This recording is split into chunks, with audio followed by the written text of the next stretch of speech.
Well, this court is, but that.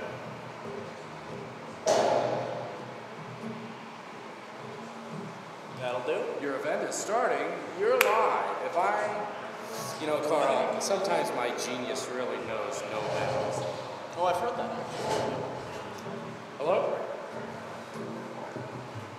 Yes, I'm going to try to get on air at 6:20. Okay, great. All right, look at that. Wow. Let's see the public. See, I will tell you this. You said I would be unimpressed by Kennedy, of course, but like, I grew up playing hockey in Oregon where there's legitimately in the state. Let me count this. In the doorways.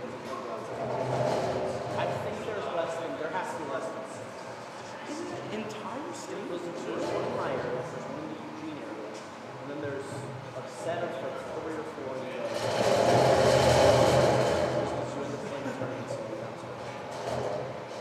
So, legitimately, that's around that. Because I don't like sports that are rinks that are as big as this. Well, my home rink is bigger than this. Yeah. It's just that it's the entire region ice ball. Right. You know, like it also, we have a tier 3 team. So we've got so it's like crappy junior hockey, but it draws people out. It's like that on minor leagues. It's about the experience. Fair? Yeah. All right, let's put your headset on and let's test. That sounds fun. Let's test some volumes here.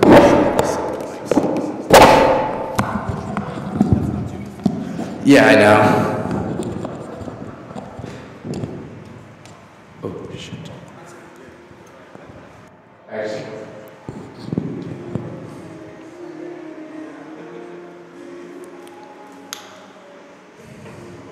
Yeah, that's fine. Ah, shit.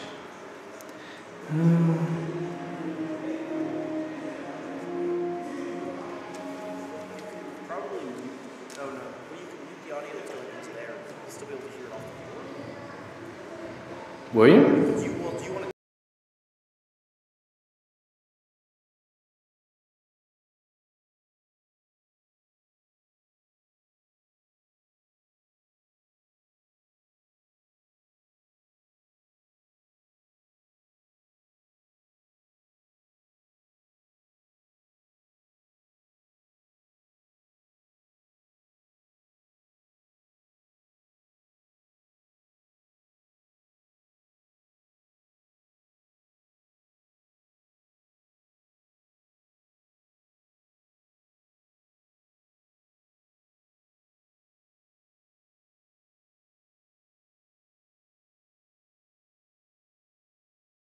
At some point I will figure out. It's picking up the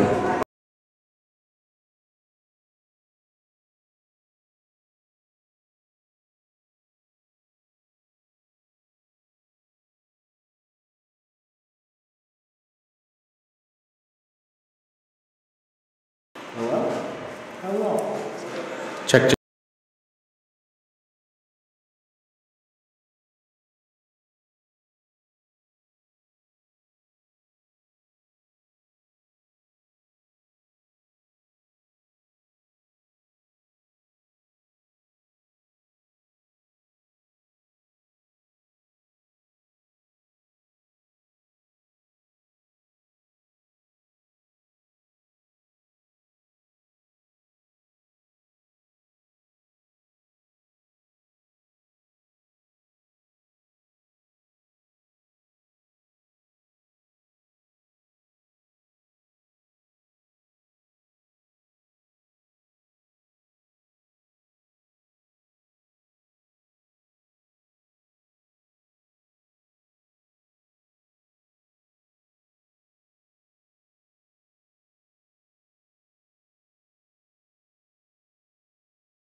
Check.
welcome into the Tennity Ice Pavilion for tonight's American Collegiate Hockey Association matchup between the 3 and 4 Delaware Blue Hens and the 5 and 2 Syracuse Orange. Hello everybody and welcome into the SU Hockey Network. Carl Mogline, Frankie Bernowski. Carl making his first appearance here on the Hockey Network. We're glad to have him now. Carl, it's another big ESCHL matchup here in Tennity. First things first, there's a line change, a big line change on the first line for Syracuse, moving Lucas Prestamo up there with Peter Owenhaber. Yeah, and Prestamo is a much more physical player up on that top line. What they're trying to do is allow Hayward to have space to really be the playmaker he is. He's the leading scorer on this team, and this offense revolves around giving him chances. And the best way to do that is to make sure there's a physical player on his line able to do the dirty work down low, so he has space to in the slot, make plays, and put up the goals that Syracuse is going to need in this one. Yeah, absolutely. And they do still have the speedster Tyler Ames playing left wing on that first line. So plenty of speed with the physicality of Lucas Prestamo. Now, one guy to watch on the other side in blue and gold is number 13, Chris Mazzella. He is the leading scorer. He's got 12 points on the year. That leads both teams. 7 goals leads both teams as well. What do you think you need to see out of the SU defense and goaltenders to stop 1-3 in blue? He's certainly been electric this season, and for the goaltenders, it's pretty simple. Make sure you take care of your rebounds. Don't give second chances. This is a guy who's going to make up any opportunities. So what you need to do is make sure you get those first saves, and you keep those first saves in control, because otherwise it could be a long night for Syracuse. Yeah, and SU's been playing well in ESCHL play. They are second in the division right now, only behind Liberty with a 4-2 record in this division right now. So what do you see and what have you seen from SU that they need to keep up to continue strong division play? The important thing tonight, they can be aggressive, they can take a few risks, but don't be too risky. Be careful of turnovers, be careful of allowing all man rushes, because that's what ends up hurting you. Syracuse really good on the offensive end this year. Sometimes the defense is lagged a little bit behind, and the key to that is just making sure you don't take unnecessary risks tonight. Yeah, certainly one thing to watch, the Delaware Blue Hens. They are 0-4 at home this year, but 3-0 on the road. Can they bring that success here to Tennity? We'll find out in a little less than 10 minutes here on the SU Hockey Network.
It's so high.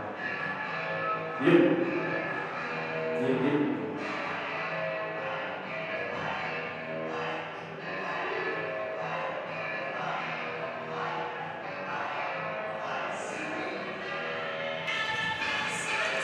Hello, everybody, and welcome back into the Tennity Ice Pavilion again. Frankie Vernowski alongside me, Carl Moakline, for this matchup between the Delaware Blue Hens and the Syracuse Orange. And Delaware stands 3-4 this year, 0-2 in division play in the ESCHL. Meanwhile, the Orange stand 5-2 and 4-2 in the ESCHL. So we stand. And it's Niski in blue, Francisi in white, and that's where we'll start things off with the face-off, and it'll be won by the Orange. Starting lineups for Syracuse, it's Trip Francisi at center, Connor McNamara at left, Owen Harrington at right wing, and then in defense, you'll see Patrick Corcoran and Stephen Brezzi, and into net tonight, we've got Jake Kaler. And Trip Francisi will take it in behind the net, and he'll receive a check from Niski, and he'll fight for McNamara there in the corners, but it'll be brought back along by Delaware going the other way. Slap back into the neutral zone by Stephen Bressy, and that is where everyone will regroup. A whiff by Hustler to try to send it into the zone for Delaware, and we're having a bit of back and forth in neutral zone play, and a little bit of a slow start about 40 seconds in here at Tennity. Yeah, just a feeling out period here. Both teams trying to get their feet under them. I'd expect to see one team kind of settle in pretty soon and try to kind of set the pace for the game. Certainly, and trying to go for it now is Hayward. And he tried to keep his skate on the blue line, but couldn't do it. It was stretched out a little bit too far for that pass. So we will reset with 19:04 left here in the first period. Again, thank you everybody for joining us here at Tennity this evening. We do apologize if you are experiencing any buffering issues. We are trying to get that rectified here as we make our way through this broadcast. And after a face-off violation, they'll do it again. There in the dot, you'll see Pucciarelli in white, taking on Ethan Docking in blue. It'll be won by Docking in the Blue Hens, and they will regroup there. Sending it through to the neutral zone, that's Lamberton, and he'll face a check after dumping it in. Fielded by Kaler behind the net. He finds a man there in Connor Preston who tries to pass it along. We're stuck in boards play. Preston tried to make something happen with the body, and it frees it up. So back into the neutral zone we go. Dumped in by Van Heck as he receives a check there from Pierce Lamberton. And the goalie, Stephen East, tried to send it out and up into the netting, so we'll have another stoppage of play. Yeah, and so far, certainly you'd expect for somebody to get a little bit of zone time by now. Both teams still in that process of just trying to work through this. But what I've seen so far from Delaware is a team that wants to be physical, wants to force the issue, and you'd expect that to continue through most of the night. And then we'll have a face-off to the left of Stephen East. In the dot for Syracuse, that was Ryan Eckert, and he lost that face-off, and Delaware will come and dump it into the zone. And that one's sent out into the blue paint, and Kaler will cover it up. So no real stretch passes we're able to see 90 seconds in. Sometimes that's what we see here in Tennity.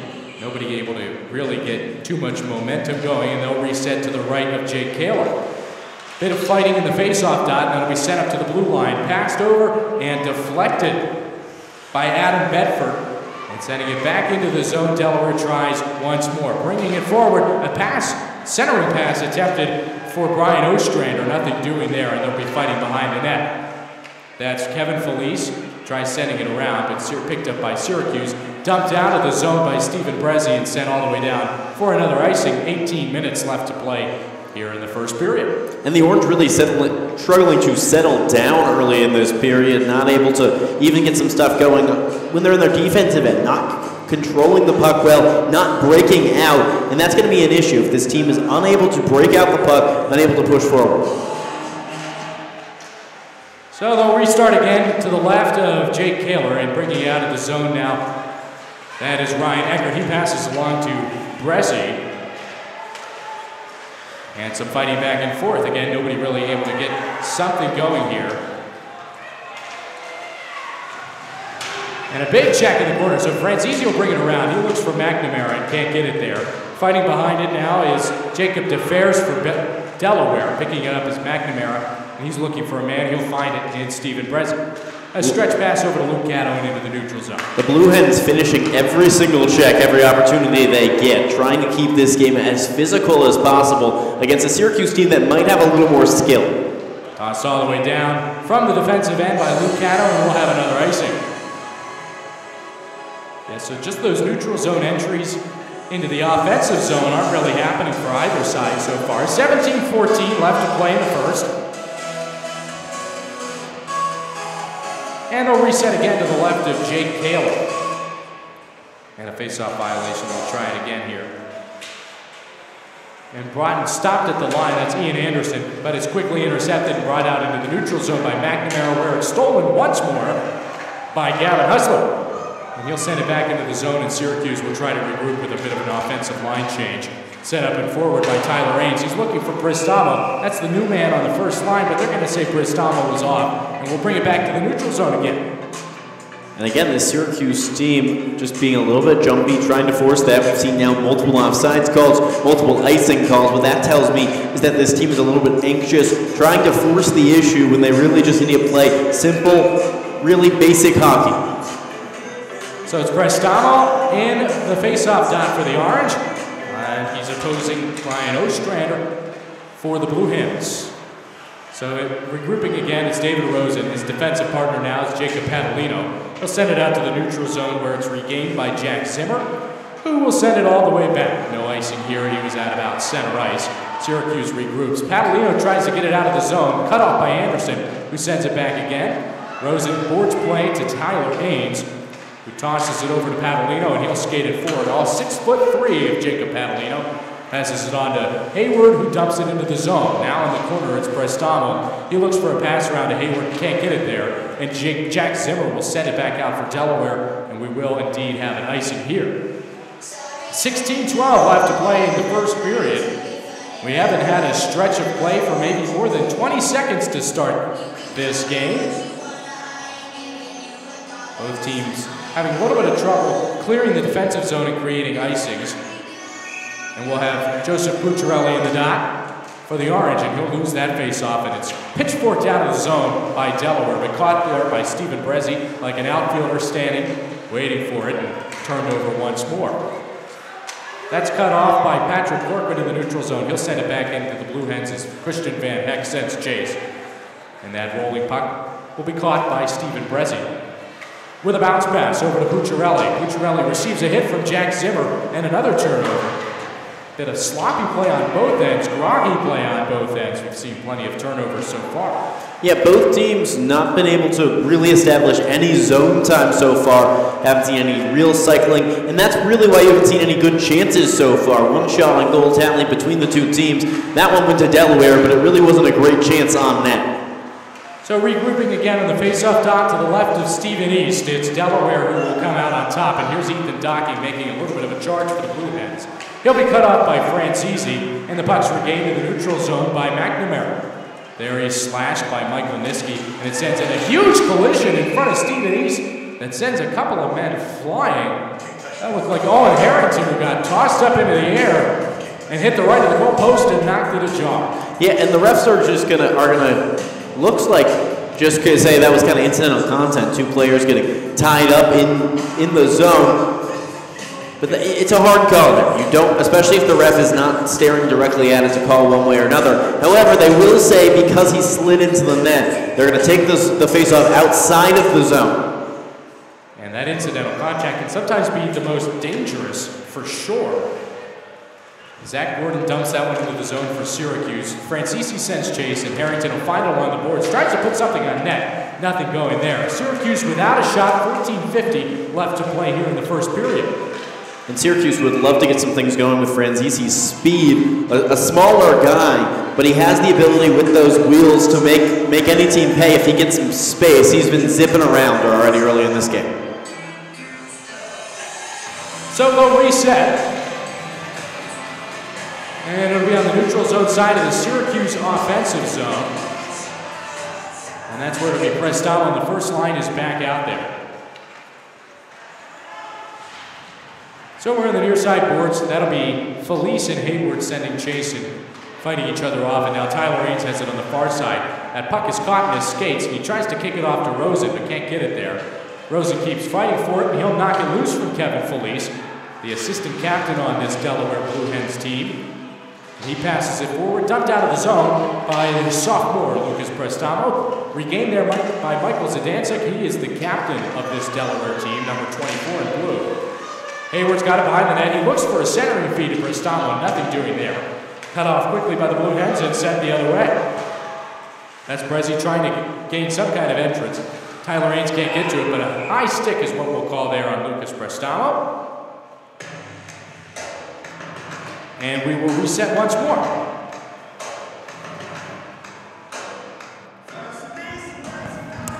The Syracuse team continuing to try and create some type of opportunity. Hasn't gotten a shot on goal yet so far. And that's because really they haven't had any sustained zone time. This team can so back and forth. Very little space for either team. The Delaware team goes back into the offensive end, tries to force the issue. Puck is flipped out.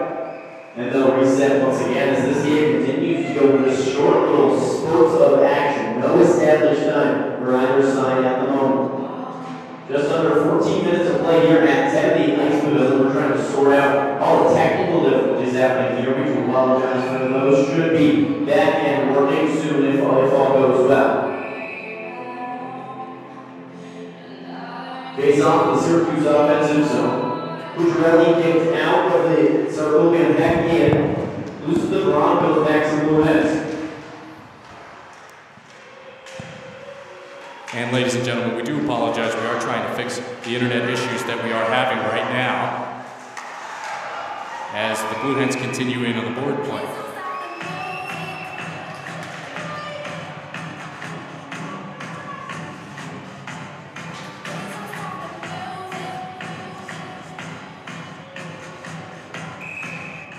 What's up?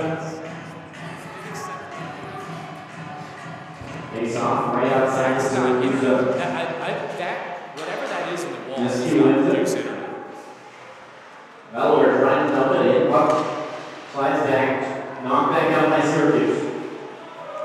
Goes down center ice.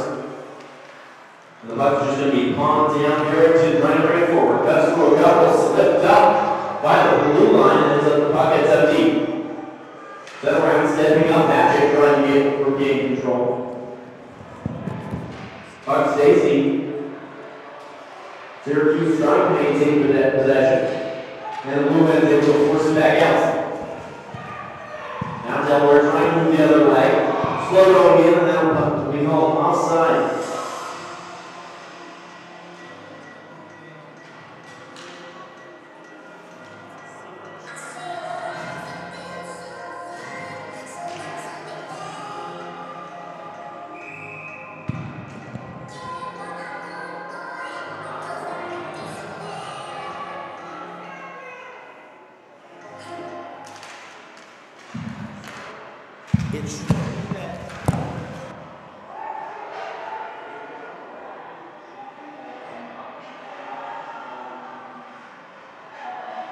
Yeah, but that is no internet.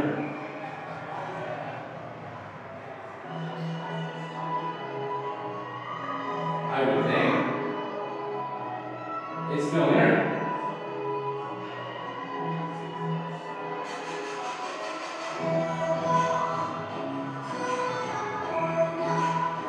Oh, wait. Now connect to what?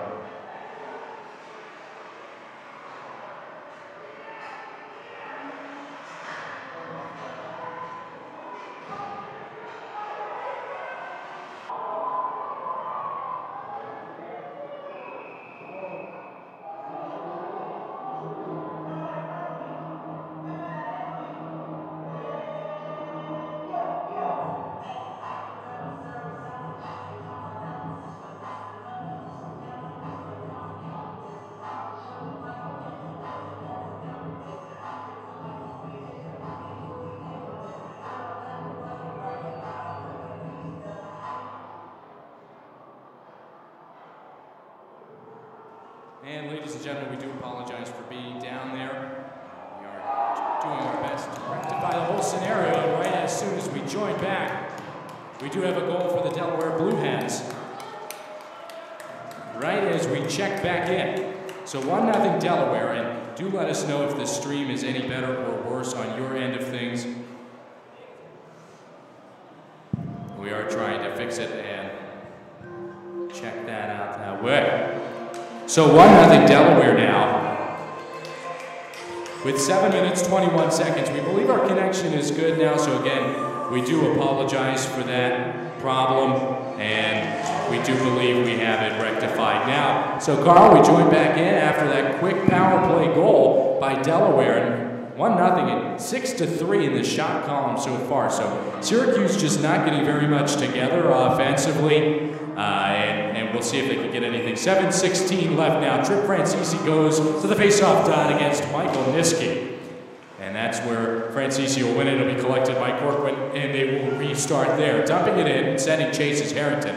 It's fielded by East, and he finds a partner there in Harrison Chuma. He's met in the boards by McNamara, and it's picked up by Francisi. A quick move and a dip, and Francisi is looking for a centering pass and can't get anything there, and quickly closed off at the boards. It's Michael Niski going the other way. Niski passes it off, and a quick move in by Chris Mazzella, the leading scorer we were talking about earlier, and Jake Kaler stood tall. And that's Niski and Mazzella, the two top scorers on this Delaware club. Now on the near side boards, it's collected by David Jenny and sent back in behind the net. Chris Mazzella has it there. 7 goals, 5 points on the season so far. And he'll hand it off across the point to Chuma. And he looks for a feed over to Gavin Hustler, and nothing is there, and it comes all the way back out into the neutral zone. Delaware wanted to be more physical this game. They wanted to win at the point of attack. They didn't want to allow Syracuse to have time. That is what they have done so far in this game, not allowing Syracuse to really work with the puck, not allowing them to show their skill. And sending it back in quickly, Syracuse is cut off, and Delaware, and you're right to your point, Carl, that they're just getting to all these pucks much faster than the Orange have been so far. Padalino dumps it the other way, and Colin Morrow will try to give chase. No icing as it goes to the goaltender, Stephen East. And it's set back and forth a bit we go here. A couple of bodies collect, and we're set in the neutral zone again. Dumped in by Tyler Ains. He looks for Peter Owen Hayward, who chucks it up into the air. A couple of batted balls. Again, another baseball reference here. And it's Ford Hatchett now, the big man, standing 6'4", will dump it in, and Ains finds it in the near side. He finds Cato up in the blue line. That puck was jumping just a bit, got caught over the stick. Cato knocks down, and here comes Delaware again. Michael Niski with the backhand. Nothing going there, so that jumping puck got over Luke Cato's stick, and a bit of a tricky play nearly turned into a 2-on-1 situation for Delaware. Yeah, Syracuse got lucky getting back there. A couple of bodies got kind of tied up, and it ends up kind of being harmless for Syracuse. Good job there by Kaler, blocking in that rebound and not letting the Delaware rush end up getting anything else. So a quick shot off the face-off from Pierce Lamberton, and a good save by Jake Kaler there, quickly rushing the other way. Here comes SU. Around the boards, and it's caught there by Stephen Brezzi. He's able to keep this one in the blue line. Finds an open man right in front, rang it off the pipe! Oh my, Christian Van Heck had all the real estate and a great shot. He beat everything but the post. He put that puck exactly where he wanted to, minus about a centimeter, and I think a few people on the Syracuse side thought that might have got the corner. And another shot by Christian Van Heck that went off the crossbar and out of play. Oh my!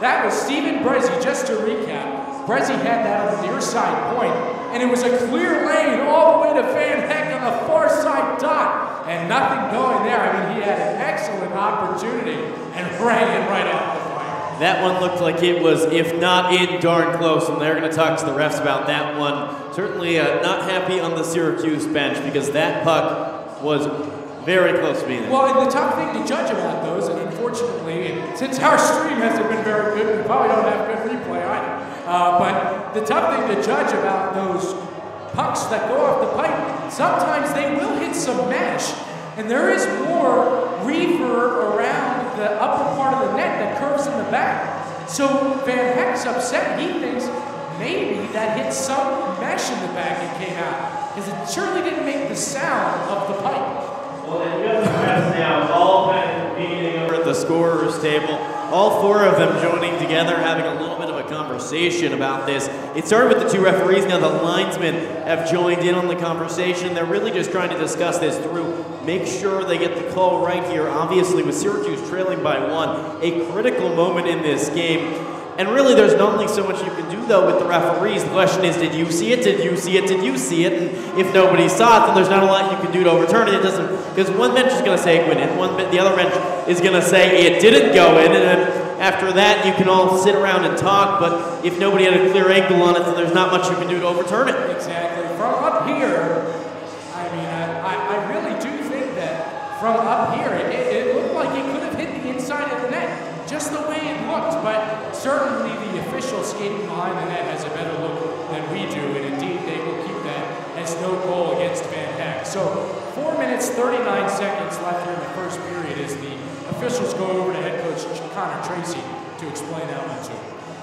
And the one thing that's a positive there on that shift for Syracuse, even though you don't get the goal, those are a couple of best opportunities you've had so far this game. You know, that opportunity right on the doorstep all the time in the world, those are the types of opportunities, yes, you want to hit them every time. Well, guess what? You don't really have to. If you can get those quality chances, then you're going to end up scoring a lot of goals. So a promising shift for Syracuse, even if it leads to a little bit of disappointment. Yeah, and don't forget, at the end of that shift, Van Heck had another shot on the other side of the net that would also hit off the pipe and went out of play. So maybe Christian Van Heck, I mean, we just passed Halloween, maybe came across a black cat on his way here or something of this sort, walked under a ladder. He had 2 great chances that just would not go. So they will reset to the right of Stephen East.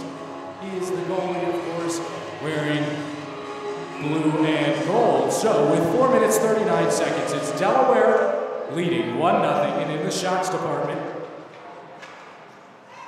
it is 9-5 Delaware. Stephen Prezi collects it again on the near side point. Dumps it in looking for a teammate. That's Owen Harrington.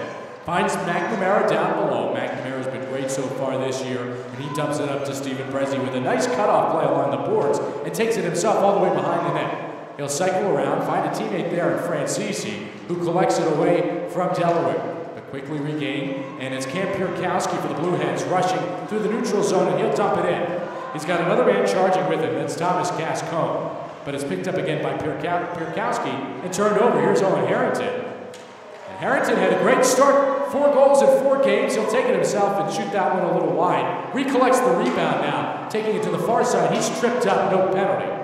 And he's gained by Prestamo, looking for a man at center ice. Nothing doing there. And now this game, it went from being between the blue lines, now it's going all the way between both goal lines. This game feels like it's one team skating all the way down the ice, then just the other going the other way. Passes are starting to connect a little more as that's East trying to find a man. It's Patalino who regroups. Hayward can't get there, and it's regained by Harrison Good of Delaware.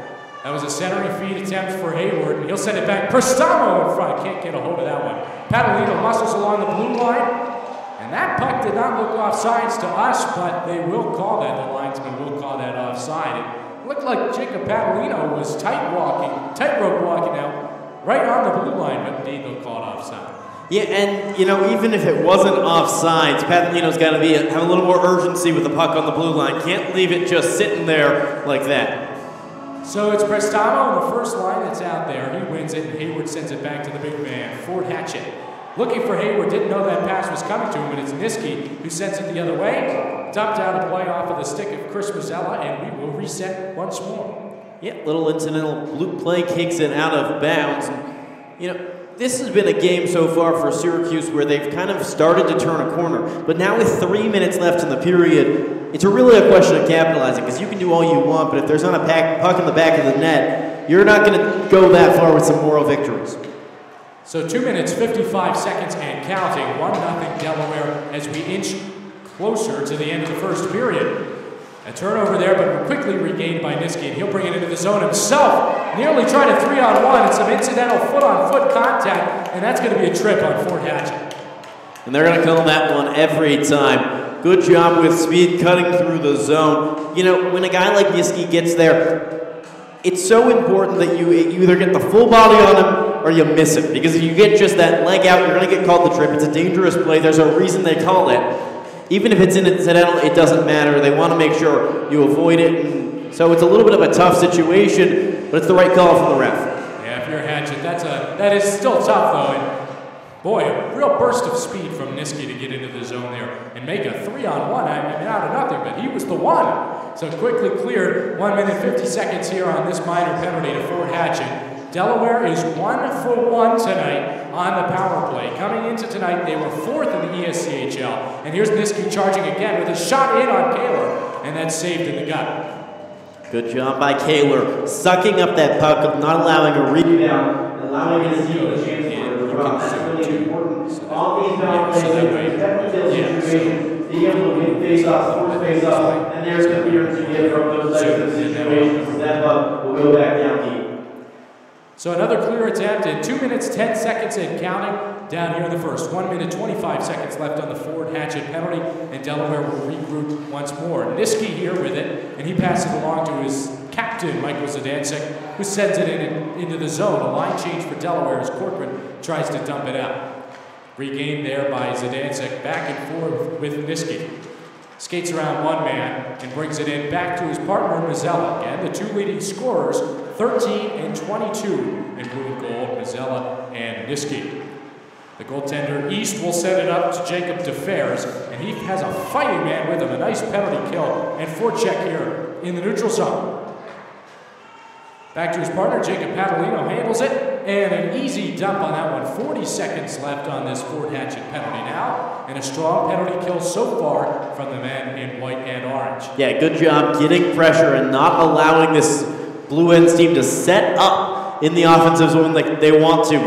They've been able to ice the puck well, and also done a good job forechecking on the power play and making sure this Blue Hens team just doesn't get a good, clean zone entry. 20 seconds left on this power play now, and Delaware really hasn't been able to get much going long stretches in the offensive zone. A great job by the SU defense. So here's Lambert, and he'll bring it in himself. He's got some men chasing and a high shot off Kaler. Easy save, though, off the high pads. Collected, and some board fighting there. It's Felice who passes it up to Zimmer. He's looking for a lane and find it way wide. And SU's now back on full strength, killing that Fort Hatchet penalty. A tipped puck, that was dangerous.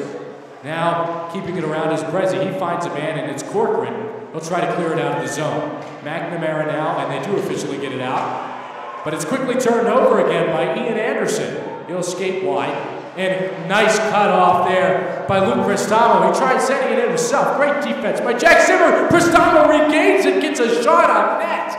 Wow. What? You know, we were talking about Prestamo before this game. Carl, you were talking about the physicality, and boy, oh boy, did we see it there. A good individual effort, fights for the puck, takes it to the net, drives hard, and especially when you're changing lines, if you're able to get an offensive zone face-off out of that, that's all you want in that type of situation. Yeah, and Prestamo nearly lost that puck, fought it back again, and somehow managed to get a backhand there. He'll win the face-off, and Ames tries to get it back to Hayward, and can't get it there. We've got 5 seconds left this period, just wrapping up now, after Syracuse killed the Fort Hatchet penalty. So we are through 20 minutes here, and we do thank you for bearing with us through some of our streaming difficulties, but through 20 minutes, and it is 1-0 Delaware. They lead the shots department 11-7. So Carl, what do you think so far from SU? Well, it seemed like the Syracuse team really took a few minutes just to kind of get into this game, get into the rhythm of it. Kind of like the broadcast, Frankie, if you will. Yes. But they've started to settle back in. A good job at the end of that period, creating chances, and most importantly, playing their game. They're a speedy team. They want to create chances. They're not going to outbody this Delaware team, and that's what happened in the first 10 minutes or so of this game, was they were allowing Delaware to win at the point of attack, win 50-50 pucks, and now they've started to turn this around, make it more of a skill-based game, and that's where they really have a chance against this team. So we are through one period of play. We'll be back here in the SU Hockey Network in just under 15 minutes. Delaware leads 1-0.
Ladies and gentlemen, welcome back into the Tennity Ice Pavilion. Frankie Bernowski alongside me, Carl Moakline. We are through 20 minutes of play here at Tennity, getting ready for the second period.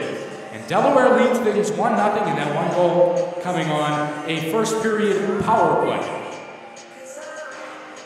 So Carl, what do you think coming into the second period?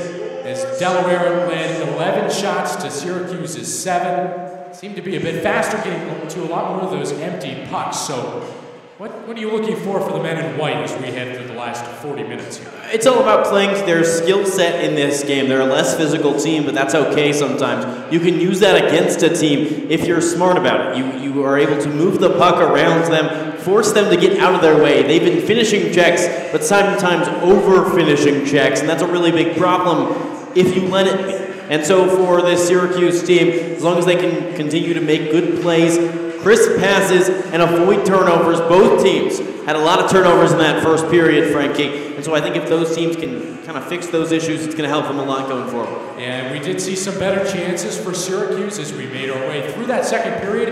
And 2 excellent chances that don't show up in the shot clock. That's Christian Van Heck had back-to-back shots off the post with about 5 minutes left in the first period. So everyone regroups. We have a new 20 minutes here on the board. Again, Delaware leads 1-0 here as we make our way into the second period. So the first line is back out there for SU. Excuse me, the second line is out. It's Tripp Francisi who starts things off. And it's collected to Prezi and set in, and that is where we will begin at about 7:30 on this Friday evening here in Syracuse, New York. So recollected, that's Gavin Hustler. He'll dump it back for Niski. Tries to find a pass for Mazzella and sends it back up to the point and all the way back to where his goaltender, East, will recollect. And we'll see how aggressive Syracuse is on the forecheck in this period. They did some good things late in the first period, able to really force Delaware to struggle to break the puck out. So sent all the way back down and an icing. So we're about 30 seconds in, but this is just about how we started the first period. Took everyone about 5-10 minutes almost, really, for both sides to get back into the swing of things here at Tennity. So Cristamo will go to the face-off dot, and it's recollected by Peter Owen Hayward, where it's turned over and a quick chase goes for Mazzella and the Blue Hens. He'll dump it past Luke Cato, tries to find it and fight for it across the boards, but it's Ford Hatchett who will pick it up. That's a tough face-off loss for the Orange there. You get an offensive zone draw, you get a chance to put the guys you like out there, and then you end up losing the puck right back the other way. Those are the types of places you have to be able to create possession when you're just handed it after an icing. And that puck gets dumped out of play. We've had 3 pucks out of play so far this evening. 19:07 on the clock here in the second period. SU wins that face-off. Hatchett tries to send it over to his defensive partner, Cato. He's met by a blue body at Jack Zimmer, but quickly recollected by Lucas Prestamo. The sophomore will send it forward, sending it all the way to the zone, puts a shot on net. Easy save, though, for East. Cut off by Rosen at the blue line. And he tries to find Prestamo. He does on the far side faceoff dot. He charges the net, looks for a shot. That backhand goes wide. Ains recollects. It's Rosen tries to send it back to Ains. Down below the boards is Prestamo. He sends it behind the net, shot into East. On the far side faceoff dot is where Delaware tries to regather. Sent back into the zone by David Rosen. Delaware with it again. Past Zimmer all the way up to Brian Ostrander. He's met with a huge body from Preston. Rosen charges the net, tries to get a shot on. Easy pad save for East. Zimmer's got it behind his goaltender. Off to his partner. Past Zidansek and up to Ostrander and turned over once more. Padalino sends it up. Off his stick, so there will be no icing. East has it, and it's turned over, and a quick whiff by Pucciarelli as East was recollecting to the net. Couldn't get it there. Looks for a centering feed to Van Heck. Nothing going there either. Delaware on the long change here in the second period. A lot of tired bodies out there on this kind of long zone presence. 17:46 on the clock here in the second period. 1-0 Delaware. Brought into the zone by Ryan Burns. He's got a man to his right, Lamberton, but he shoots it. No goal there. Oh, that looked like it was going to squeeze through the Kaler elbow side. Was able to squeeze enough to make that save. So 12 shots to 10. 1-0 Delaware. 17:37 on the clock. And so far from from both sides. We've seen good goaltending overall, and especially when it comes to Syracuse trying to beat East, it's going to probably have to be something up high. He's looked really good down low on those shots in the ice. So we'll regather in the neutral zone. That's Good who sends it back in, and Corcoran across the ice to Bedford. Now with it is Eckert. Eckert brings it in the zone. He's got Harrington to his left, and nothing going on there. The quick tap. Yeah, and on that type of play, East really knows what's coming. A good job by the defender to make it so the pass was forced into the middle. For East, he just has to stand his ground, but that's not too tough of a save to make. Yeah, that was Colin Morrow, excuse me. Yeah, he was looking for that one-time tap, but you are right, Carl, right in front of the net. Where Delaware were having on the far side. Turned over, back and forth play so far to start the second period. McNamara's got it, tries to get a shot on net, and it's deflected and redirected. So that's Docking and Harrington fighting for it in the corner. And it's pushed all the way out into the neutral zone where Delaware has Lamberton. He puts a shot, glove save by Jake Kaler.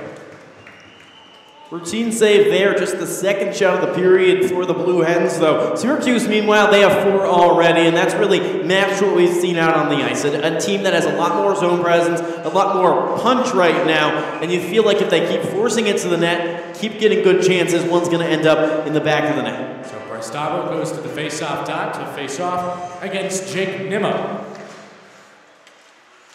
And there's where we'll have some fighting for it. Ains pushed up against the boards. He'll lose it.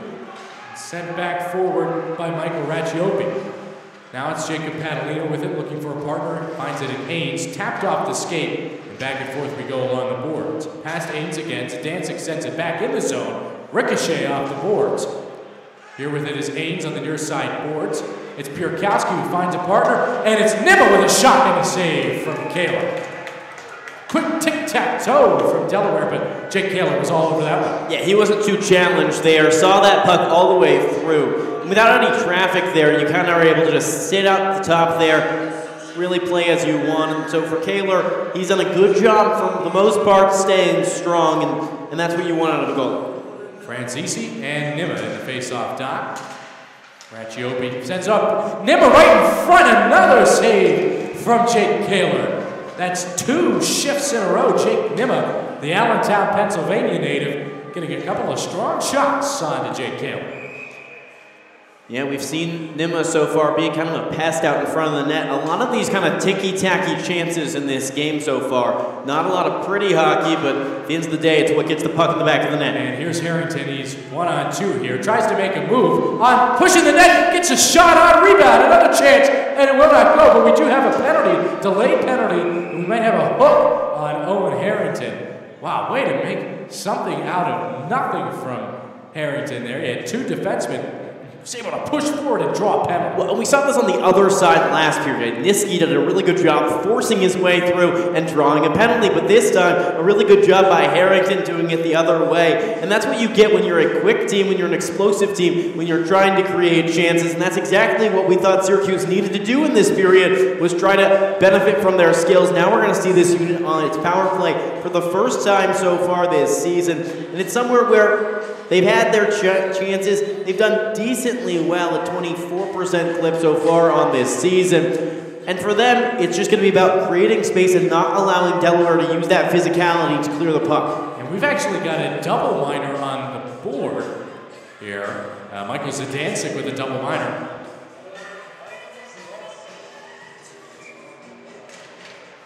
So a hook and a cross check on Zdancic. So that's why we get the double minor. So it's a long power play chance for the SU team that sits at a 24% clip on the year. So Corcoran sends it down low to McNamara. McNamara's got 3 power play goals this year. Corcoran back up to the point. Cycling it over to Harrington. Harrington with a shot and a save. Redirected wide. Corcoran stops that one at the blue line, but it trickles out into the neutral zone. And everyone will have to go back and regather. Hatchett and Corcoran are the men in the back for Syracuse. Pushing forward now, it's Owen Harrington. He's got McNamara and Hayward with him out on the ice. Up to Corcoran. Corcoran looking for a lane, doesn't find it, and he'll send it back to Harrington down on the far side corner. McNamara behind the net, looking for a centering feed, nothing going there, and it's cut off quickly by Delaware. Stopped by Corcoran, nice play to keep it into the zone. On the near side, it's Harrington, up to Hatchett, he keeps it in. A defensive play, though, by Colin Emmerich to get that one cleared out. And we will have it offside because Emmerich did get that cleared out and SU retouched. Harrington got to keep his head up. That ref had his arm up for the late offsides for a while, doesn't get the call. But at the end of the day, Syracuse still has a long way to go. 3 minutes left on this power play with a double minor. However, it is important to remember that you can score on the first one, knocks it down to 2 minutes. So for Syracuse, there is some sense of urgency, and then once you hit that 2 minute mark, it kind of goes back away. Absolutely, a chance to double dip on this double minor. So it's Prestamo on the near side board. He's met by a couple of bodies. Cam Pierkowski will bring it out to the neutral zone all by himself, and it's Ethan Docking now with a penalty kill effort. So with it is Preston behind the net, and he'll tap it off to Prestamo, who will find Stephen Prezi. Prezi brings it to the neutral zone himself. Luke Catto now charges into the offensive zone. A man to his left, that's Preston. Not much room in center ice. Prestamo now with it on the near side. Sends it up to the point in Catto. Finding an opening. Can't get anything there. On the near side, it's Francisi. Back up to Catto at the point. Sends a shot. That one goes wide. Rebound attempt for Prestamo, but completely closed off for East. And Delaware will clear that one out of the zone. 2 minutes, 8 seconds left on the power play. The first of the penalties is about to expire. 14 minutes left here in the second period. 1-0 Delaware is your score. Now we are into the second of the minors. FSU scores and a white ball of the time off the clock. And here's Hatchett bringing it in. Hatchett sends a shot on that, easy save for East. And we will have a face-off to the right of the goaltender. And Syracuse kind of struggled on the second end of that first power play to create zone time. And so far, this power play has been good at getting shots, but it hasn't been waiting for quality chances. Patience will be important as this minor finishes out. 1 minute, 40 seconds left on that power play. McNamara with it now behind the net. Harrington and Hayward out on the ice as well. Now to Corcoran at the blue line. He holds it strong, finds an open lane, but it's quickly tipped. Another tip from Harrington, and one, and McNamara pushes it in. So a goal from Connor McNamara, and he's been so good on that power play so far. The captain in white. That is his 4th power play goal of the year.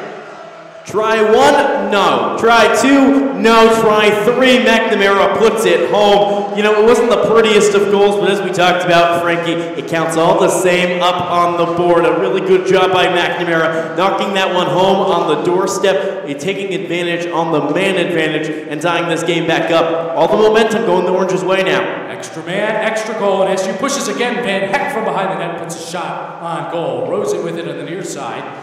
Finds a man. That was certainly, had to be tougher than when it looked even. And Preston sends it behind the net. So, because that was Preston who had a dribbling puck. And then, Corcoran who had a dribbling puck. And then Harrington who had a dribbling puck. And then it was McNamara who was able to put it in. So that's where we sit. 1-1 here in the second period.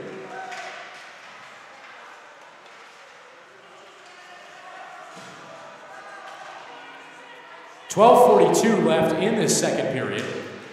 And Delaware comes. That's Chris Mazzella, but quickly regrouped by Stephen Prezi.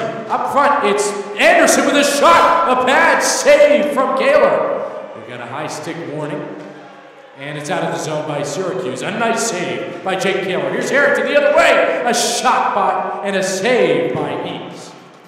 Some good goaltending going both ways. Really good job by Jake Kaler, though, staying with that puck. The chance came from the slot. He had a good job of coming out, cutting off the angle, and getting a little bit of the body on the puck, keeping it out of the net. 12 minutes, 21 seconds here in the second period. 17-15, shots favor Syracuse. Zdancek will pitchfork it up, but it's cut off by Syracuse and kept in the zone, but Zdancek will try once more and gets it out into the neutral zone. Stephen Prezi sends it over to his partner, Patrick Corcoran. Up to McNamara, he'll dump it in the zone, and Francisi sends Jace.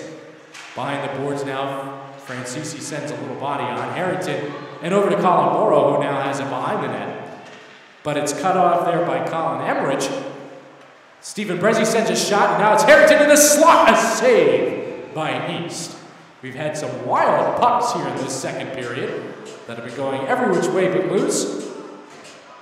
And Harrington able to recollect and put a nice shot on there. Both teams a lot of energy in this period so far. Getting a lot of pucks on the net, some pretty good chances, and a goal for Syracuse so far. The question now moving forward is which team is going to be able to break through, kind of through the chaos and get the better chances, because I think both teams are going to get some shots on net. But so far, Syracuse really dominating this period. 12 shots to 4 shots. That's what it's been this period. Syracuse leading the shot category now in the whole game so far, 19-15. With 11 minutes, 44 seconds remaining in this second period as we approach the midway mark of this game. So some fighting along the near side boards. In the corner as Eckert gets knocked down to the ground. Harrison good with it now for the Blueheads, and a big hit by Adam Bedford along the points. Past Bedford, up to Hustler, and now hustling with it are the Blueheads. It's Burns who puts a shot on and a save in the chest by Jake Kaler. Hatchet fighting for it along the boards, and now it's Bedford who will send it out to the neutral zone and give a little bit of a break to the defense. 6'4" forward Hatchet using all of his size to get that puck out of the zone. Here's Chuma now, hands it off, and it's good. Good, can't get a hold of it. He would have had a good shot. And backhands it into the zone after he lost that opportunity. Now regained, it's Burns. Back up to Lamberton, he'll send it back to Burns. And fighting for it again is that 6'4" stature of Fort Hatchet you were referring to. Hatchet now with it behind his own goal. He'll send it around, and it's recollected by Preston and off to Eckert. Eckert's brought down with a stick, but they're not going to call a penalty. They will, however, call offside.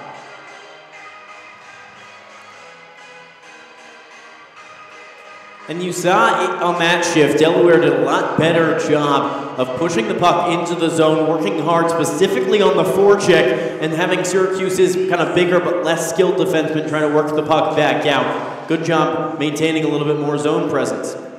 10 minutes, 30 seconds left here in this second period as that one's sent back into the Delaware zone. Pucciarelli tries to slash for it, but Zimmer keeps hold of it and sends it back for Delaware. Here's Pirakowski. He'll dump it in off the pad of Caleb and back up to Van Heck. Now Eckert's got it behind the net. That's Zach Gordon, excuse me. And Preston will pass it off to Pucciarelli. Pucciarelli now brings it on the near side wing. Can't get much opening here. Here's Preston. Hit on the faceoff, finds Patalino at the point. Looking for an open lane, plenty of men in front. No chance on the shot. Preston fights for Zimmer, and here's Prestamo. We will have a penalty here, a delayed call, and it's going to go on to Syracuse. Maybe a check from behind. Yeah, we'll wait for that, but definitely a dangerous hit down low. Took a while for Zimmer to get back up from that hit. Starting to skate back over to the bench, but that's going to end up being a penalty call, and it's going to send Blue Hens back on the power play. And Frankie, remember, that is how they got their first goal. A Blue Hens team that was able to capitalize once will try to capitalize again. So 1-1 is our score. As Carl said, about halfway into the first is when Delaware scored on the power play. They had a second opportunity and could not get anything going for them in that. It was a great penalty kill by SU in that second power play. So 2 minutes up on the board for Connor Preston, and that would be an elbow. What we thought might have been a dangerous hit along the boards is an elbow. 2 minutes with 9 minutes, 53 seconds. So SU will try to kill its second penalty of the game. And that first puck is cleared out. So where Delaware was able to get a lot of momentum in the first power play, it was SU who stymied every single pass on the second power play attempt. Zidansek will try to get something in going in formation, sends it up to Mazzella, the leading scorer, who dumps it in, and it's taken by Corcoran. Back to Mazzella now. He tries to find someone up the point. He does. That's DeFerris, who sends a shot and a save by Jake Kaler. Taylor's got to be careful. Started getting dragged out of position. If Delaware was a little quicker, that could have been bad. And here's Hayward on the near side wing. Finds a man across the slot. That's McNamara, but it goes wide, and the net is knocked off. It's Morris. A nice shorthanded chance. And, you know, a lot of teams, and we see that at all levels actually, are starting to put some of their higher scorers on the penalty kill in case if you get odd man rushes like that with Hayward and McNamara. Yeah, good job taking advantage of the quick chance. Biggest thing when you're shorthanded, you got to work fast. 9 minutes left on the clock, about 1 minute 10 seconds left on the Preston penalty. Formation starting here for Delaware. That's Jacob DeFerris will bring it all the way into the zone. And he passes it off to Emmerich, but nice defense by Cato to get that one away from him. Tripped up as Emmerich, but no penalty there. And here's Mazzella. Mazzella back up to Niski. Niski looking and dragging, now finds space, approaches the net, and a glove saved by Jake Kaler. Niski took that one the whole way across the ice. Now it's DeFers. Up to Zidanson. And across to DeFers again. Mazzella, sends a shot that goes wide. Here's DeFers again. Still space. Zidanson to Mazzella. Down low to Niski. Back up to Mazzella. Shot, and that one goes wide. 25 seconds left on the penalty. Mazzella, a couple of dangerous shots that have each gone wide. He's waiting for the puck. Zidanson is shot, his blocked, and Pucciarelli is there to stand up for it. Still can't clear the zone, though. 12 seconds left on this penalty. Here's Niski approaching the net, and that one goes wide. A trickling puck, and it's a goal for Chris Mazzella. 2-1, Delaware leads. They are 2 for 3 on the power play this evening. And Carl, this whole period's been about those dangerous rolling pucks, and that certainly was no exception. Chris Mazzella, the finish, we give a lot of credit to Chris Emmerich. He was sitting in front of the net and not having a lot of, he wasn't getting locked up because Syracuse had to play in that kind of zone-style box defense with the penalty kill, and that allowed Emmerich a lot of room to play in the front. The puck ends up kind of dribbling through him. Ford Act couldn't get back to him, and the puck ends up in the back of the net. Delaware able to capitalize there and put themselves back in the lead. And now it's going to be on Syracuse to respond. They had a lot of momentum. They still lead this game in shots, but certainly tough when you trail over the halfway point in this game. So 2-1, all the damage being on the power play for Delaware. So into the offensive zone is Delaware once more, and they will keep trying to push here. And pour more onto this lead. That's Ostrander who'll dump it in. Corcoran will be there to receive for the men in white. Off to his partner, Brezzi, to McNamara. And he'll clear it out of the zone, and everyone will have to go back and do it again. Here's David Jenny, met by a couple of men in white. Here's McNamara. That one's offside, though. And they will face off in the neutral zone. 7 minutes, 12 seconds left in this second period. Delaware Blue Hens lead 2-1. We touched on this in the pregame show. Delaware is 0-4 at home, but 3-0 on the road. For whatever reason that may be, they do play much better away from Newark, Delaware. And even a couple of games there where they split the series going back and forth with Navy, with Westchester. Something about going on the road, this Delaware team really steps up. This is a 2-game series, though, here in Syracuse. And if you remember from a year ago, Syracuse split with Delaware in that pair. Of course, Syracuse would love to get both wins, but they're going to have to come from behind if they want to do that tonight. This Delaware team, don't let the 3-4 record deceive you, because 2 of those losses were to the #1 team in the ESCHL, Liberty, and they played it close each time. Here in the Syracuse offensive zone, Delaware quickly rids of it. And some back and forth play in the neutral zone, where it's dumped in and caught by Padalino. Padalino to Rosen, up to Tyler Ains, and now Prestamo loses it in the center ice. But back to David Rosen, they'll try it all again. He sends it up to Prestamo. It's a 2-on-1. He's got Ains to his left, a diving block, and a jumping puck, and that puck's off, and that net is off. Oh, what a strange situation there, but a nice play defensively, because it was an easy 2-on-1, and some extracurriculars are going on now to the left of the net. But a good chance for Prestamo and Ains, but cut off. Peter Owen Hayward really trying to start something down there. Went in 1, 2, 3 times, and I think that's going to be enough to draw the penalty.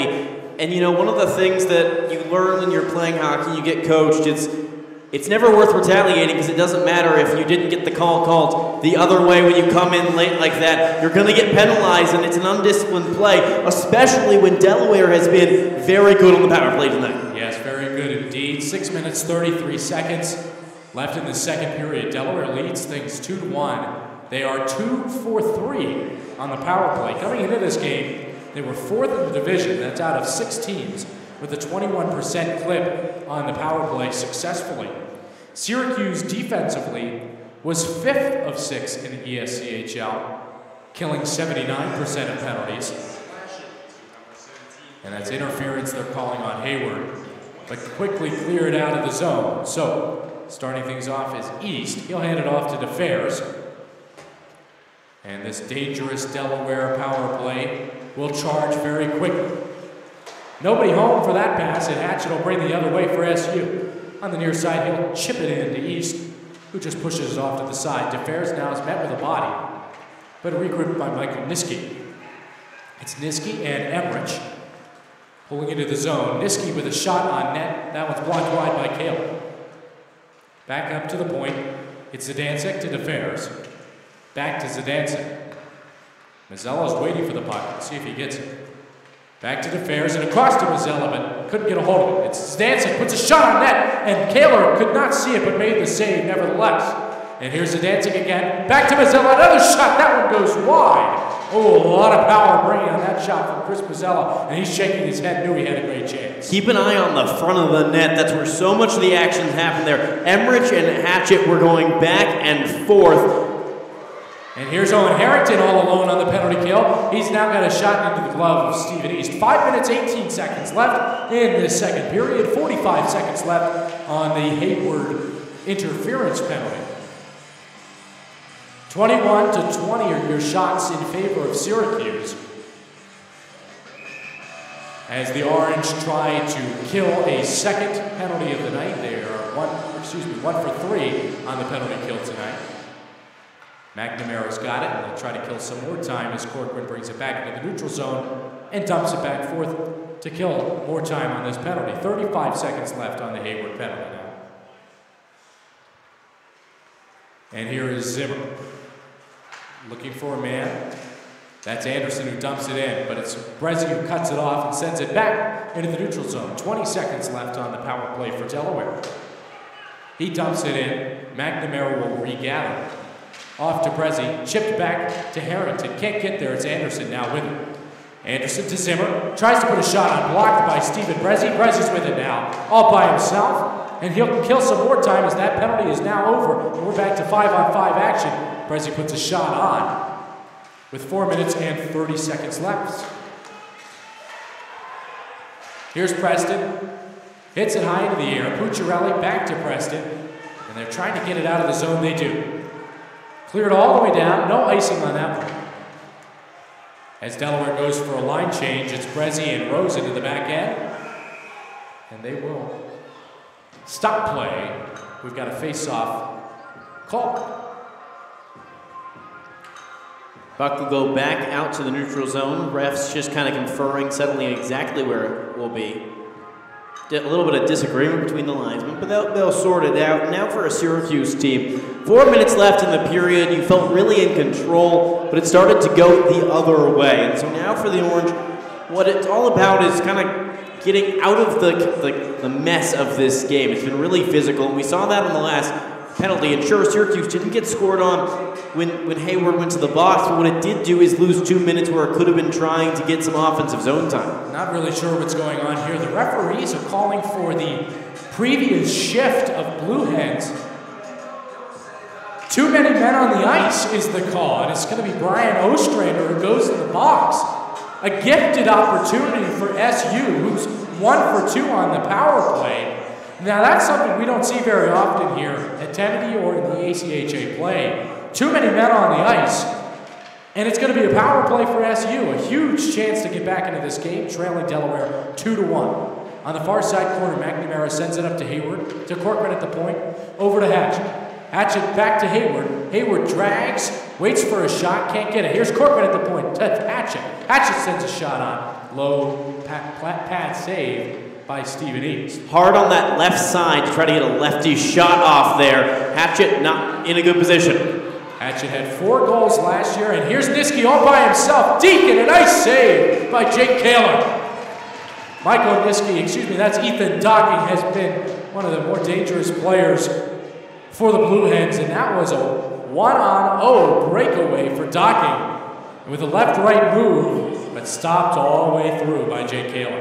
And Perkowski may be heading to the box right now. He put a fist right into the face of a Syracuse defender, and that, if it looks like it is going to earn the call, or at least the ref walking him back and giving him a little bit of company on his way to the bench, because It looks like, while they may not draw a call, it certainly was close. Yeah, you were right. I thought he was about to go to the box, too. I don't think he was sure, actually. He went to the box and he looked back at the refs. Hey, do I go to the box or not? Yeah, he won't go. So we'll continue with the 5-on-4. Just about 90 seconds left of this power play for Syracuse so far. After that extremely dangerous opportunity from Ethan Docking, who's got 1 goal, 1 assist, a native of Chevy Chase, Maryland. And Docking actually played for the Washington Little Caps in a junior league. But back to the game. Here is Emmerich. He tries to put a shot on, but it's tipped up into the air, and Francisi will hand it off to Luke Gatto. And they will reform and send again. 1 minute, 10 seconds left on this power play. Just about 3 minutes left in the period. Here's Prezi on the near side wing. He'll switch places with Prestamo. Down below is now Preston. He's met with a couple of men. Now it's Prestamo. He sends it up to Prezi at the point. He's got Gatto to his right and Prestamo to his left, who sends it back up to Prezi. Looking for something, defended well. Tries to put something on net, can't get there. It's Prestamo here on the near face-off dot.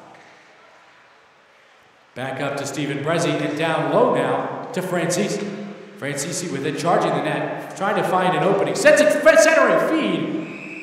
Another stop though by East.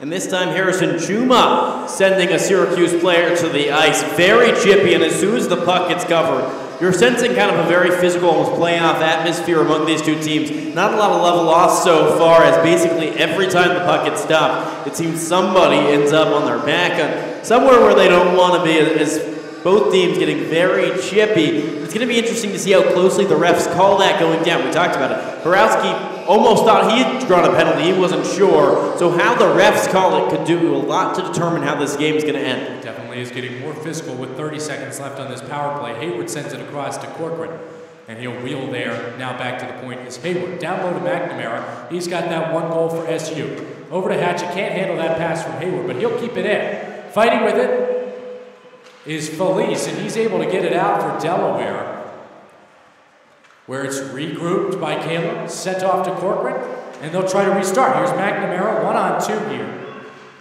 As I said earlier, McNamara's got 4 power play goals on the season to lead the team, and that penalty is over. So 1 for 3 is Syracuse on the power play. Here's Hayward in front, tripped up, no call. Harrington now on the far side. Catalina with a shot, rebound, no chance for Hayward. Hayward on the near side, up to Rosen. Tries to send something to net, but is blocked by Burns. Down low with it is DeFerris. DeFerris to Zimmer. Met with a body there, but Zimmer will still be able to take it out with a long pass that can't connect to Burns, and it's Patalino again. Board pass to Pucciarelli, and back the other way comes SU. Here's Connor Preston.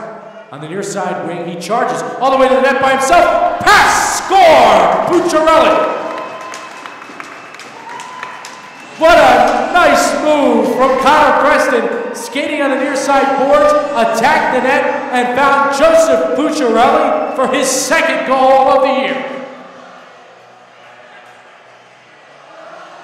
Incredible job skating in. Pucciarelli, all he had to do was shoot it into a wide open net on the far side. Syracuse takes the odd man rush, takes it back the other way, and evens up the game on a really nice play there. A good job using the speed that they have, the advantage they have over this Delaware team, to bring us even as we near the end of this 2nd period. 80 seconds left in that 2nd period, where it's again Pucciarelli with it down low. Pucciarelli's 2nd goal of the year.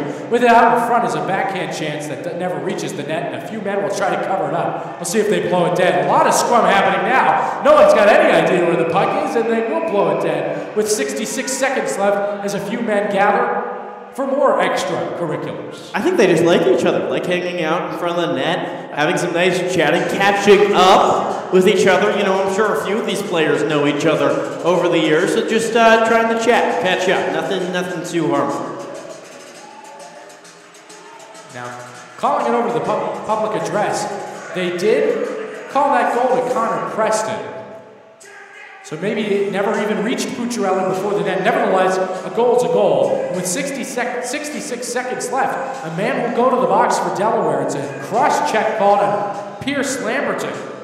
Well, we were talking about it. When are the refs going to decide enough's enough? Yeah. Looked like that one may have come before the scrum happens, and that's the thing. If two players are going at it, not really worth it for the refs. One guy takes a whack at somebody else, and then it's worth a call. Absolutely. And Lamberton is the repeat offender, is the leading penalty minute gatherer on this Delaware team. It's Prestamo with it down low. Over to Hayward and back to Prestamo. That's Francisi to Cattle. And a shot by Prezi that goes wide. A one-time chance that went wide. 45 seconds left in the second period. 1 for 3 tonight is Syracuse on the power play as Prezi's knocked down to the ground. But regathering now is Prezi. He's got it on the far side, tries to send something in front, blocked by Zimmer. Prezi down low on the near side to Cattle. Up top, it's Francisi to Hayward, looking for something. Another block, this time by Cam Pierkowski. Hayward's able to keep it in. 20 seconds left. That shot gets on net. A rebound chance. Still nothing doing. A wraparound now. Up top to Brezzi. Fakes the slap shot. Back to Brezzi from Cato. Down low to Hayward. Brezzi with it at the point. A seeing a high shot that hits the pads of East, and then it's blown dead. Looks like the net came back out of its mooring, so the refs will stop it. Not a lot of time left, but that was the most impressive power play possession we've seen from this Syracuse team. Total control. And it looks like this Delaware team might be running out of gas a little bit. A lot less aggressive on the penalty kill, and that was what made them be good at killing them off earlier.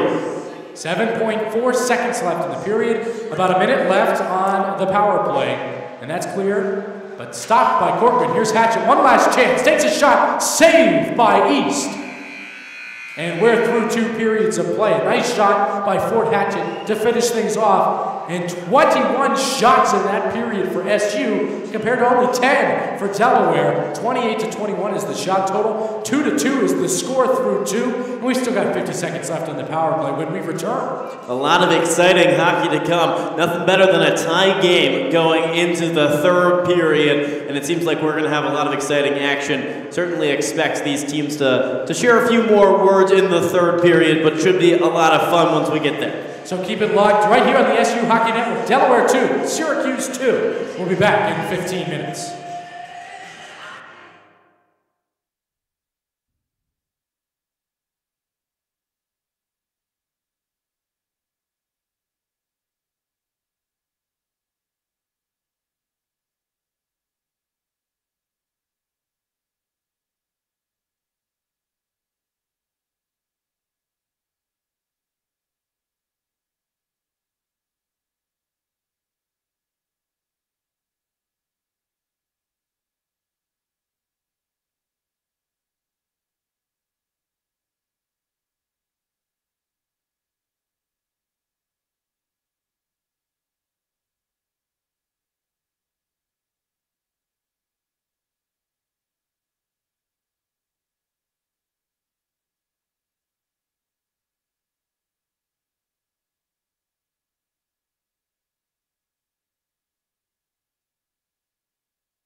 And we're back here at the Tennity Ice Pavilion here in Syracuse, New York, as the Delaware Blue Hens and Syracuse Orange are tied at 2 through 2 periods of play.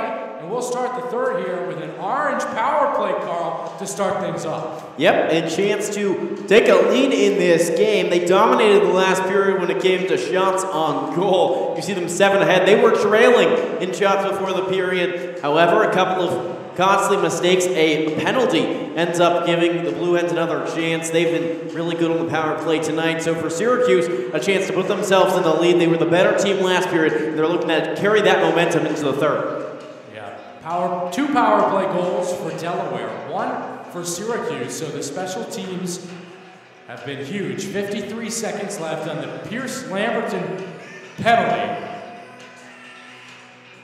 Remember, we had something in that last period, too. We don't see very often at all. Too many men on the ice for Delaware. And it was after that penalty that Preston and Pucciarelli connected for the goal to knock things up at 2. It'll be the first line out. And Connor Tracy is mixing things up. That Hayward, McNamara, and Harrington on the power play up front, and Hatchett and Corcoran behind to start things off. 45 seconds left on the power play. Here's Harrington on the near side. He'll bring it down low for McNamara. Had that power play goal earlier, and that one squips past Hatchett and all the way back to Kaler, and everyone will have to redo it. 30 seconds left on the power play. 19:30 remaining in regulation.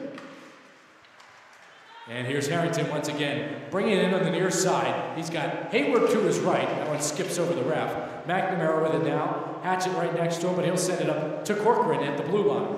There's a player without a stick out there. Chuma's lost one. So that can definitely go in Syracuse's favor. Here's Corcoran down low to Hayward. Fighting along the boards, he'll send it back up to the point.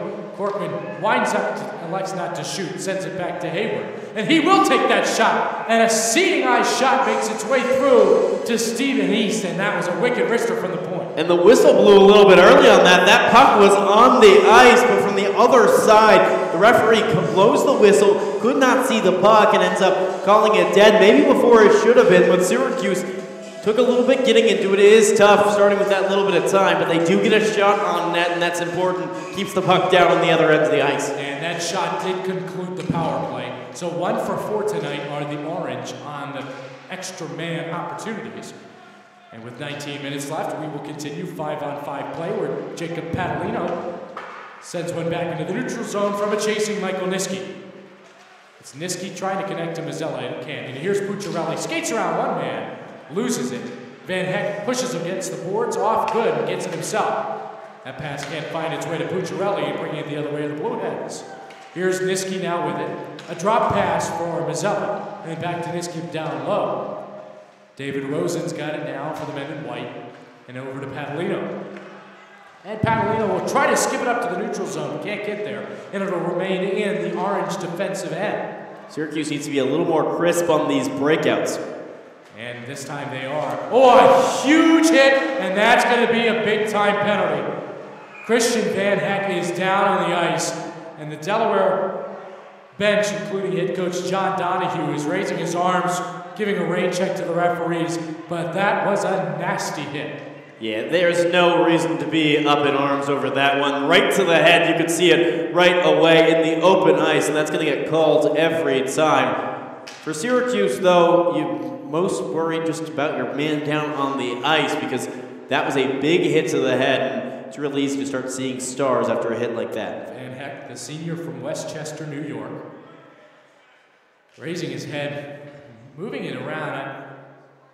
Maybe some neck issues too, and he's just going to take his time as he should. I mean, that was a huge, huge hit from Ian Anderson. I mean, all of his shoulder and body went into Van Heck on that one. Well, and now the question's going to become, do you end up with a 2-minute penalty or potentially a 5-minute penalty for a major? That's going to be a session the referees have to make. They're discussing it now. As for the Orange Van Heck, you'd be surprised to see him back in this game. He needs to go check out, make sure he's all good, because that was a big blow, went straight to the head. and he's just got to make sure he's okay after that one. You can see these referees still discussing this one, making sure they get this call right. And the Delaware bench seems to have settled down just a little bit, as they were originally pretty up in arms over that call. But now for Syracuse, it's a very different situation, especially when you have an injured guy. Usually when you go to the power play, you feel a lot of energy, a lot of excitement. A little bit tougher to get that energy up when a guy goes out of the game. Yeah, but we are happy to see Van Heck get up on his own power. And he's now sitting to the right of the Syracuse bench, off the bench.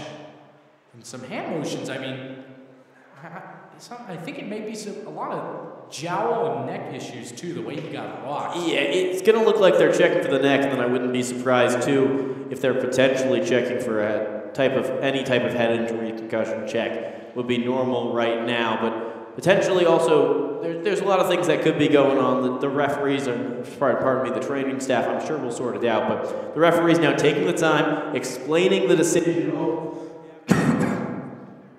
Know exactly what happens there, but this Syracuse team will go on the power play regardless. We don't see any blood on the ice, however. Van Heck does have a towel to his mouth, so you wonder if Ian Anderson's shoulder did catch him. And they are escorting Anderson out of the box. I think we're going to be getting a 5-minute major. And yes, the game misconduct seems to be going. The linesman leading him out, he's kind of complaining, but the referees, their main job before anything else is to protect the players. And when you have a hit like that, you're going to get it called against you. And so now Syracuse gets a 5-minute major, and if there's ever a chance to take a lead, it's on a major penalty, because more than anything, it just doesn't go away. And you can keep going and going and going. And for Syracuse now, you have to try to turn this around the other way. And a dangerous hit gets called as a dangerous hit. That's where it was at, and the referees, I think, making the right call there, Frankie, and sending that player out of the game. Yeah, I completely agree, Carl. I mean, that was just a nasty, nasty hit. And full 5-and game for Ian Anderson. Anderson with 26 penalty minutes on the season, now 31. And that leads the team, that 31 penalty minutes. And it'll be Jake Nimma who goes into serve. So 1 for 4 on this power play. We have seen them play well, though, the Syracuse Orange. So it'll be Luke Catto, and he'll send it in on net, and East will cover it up.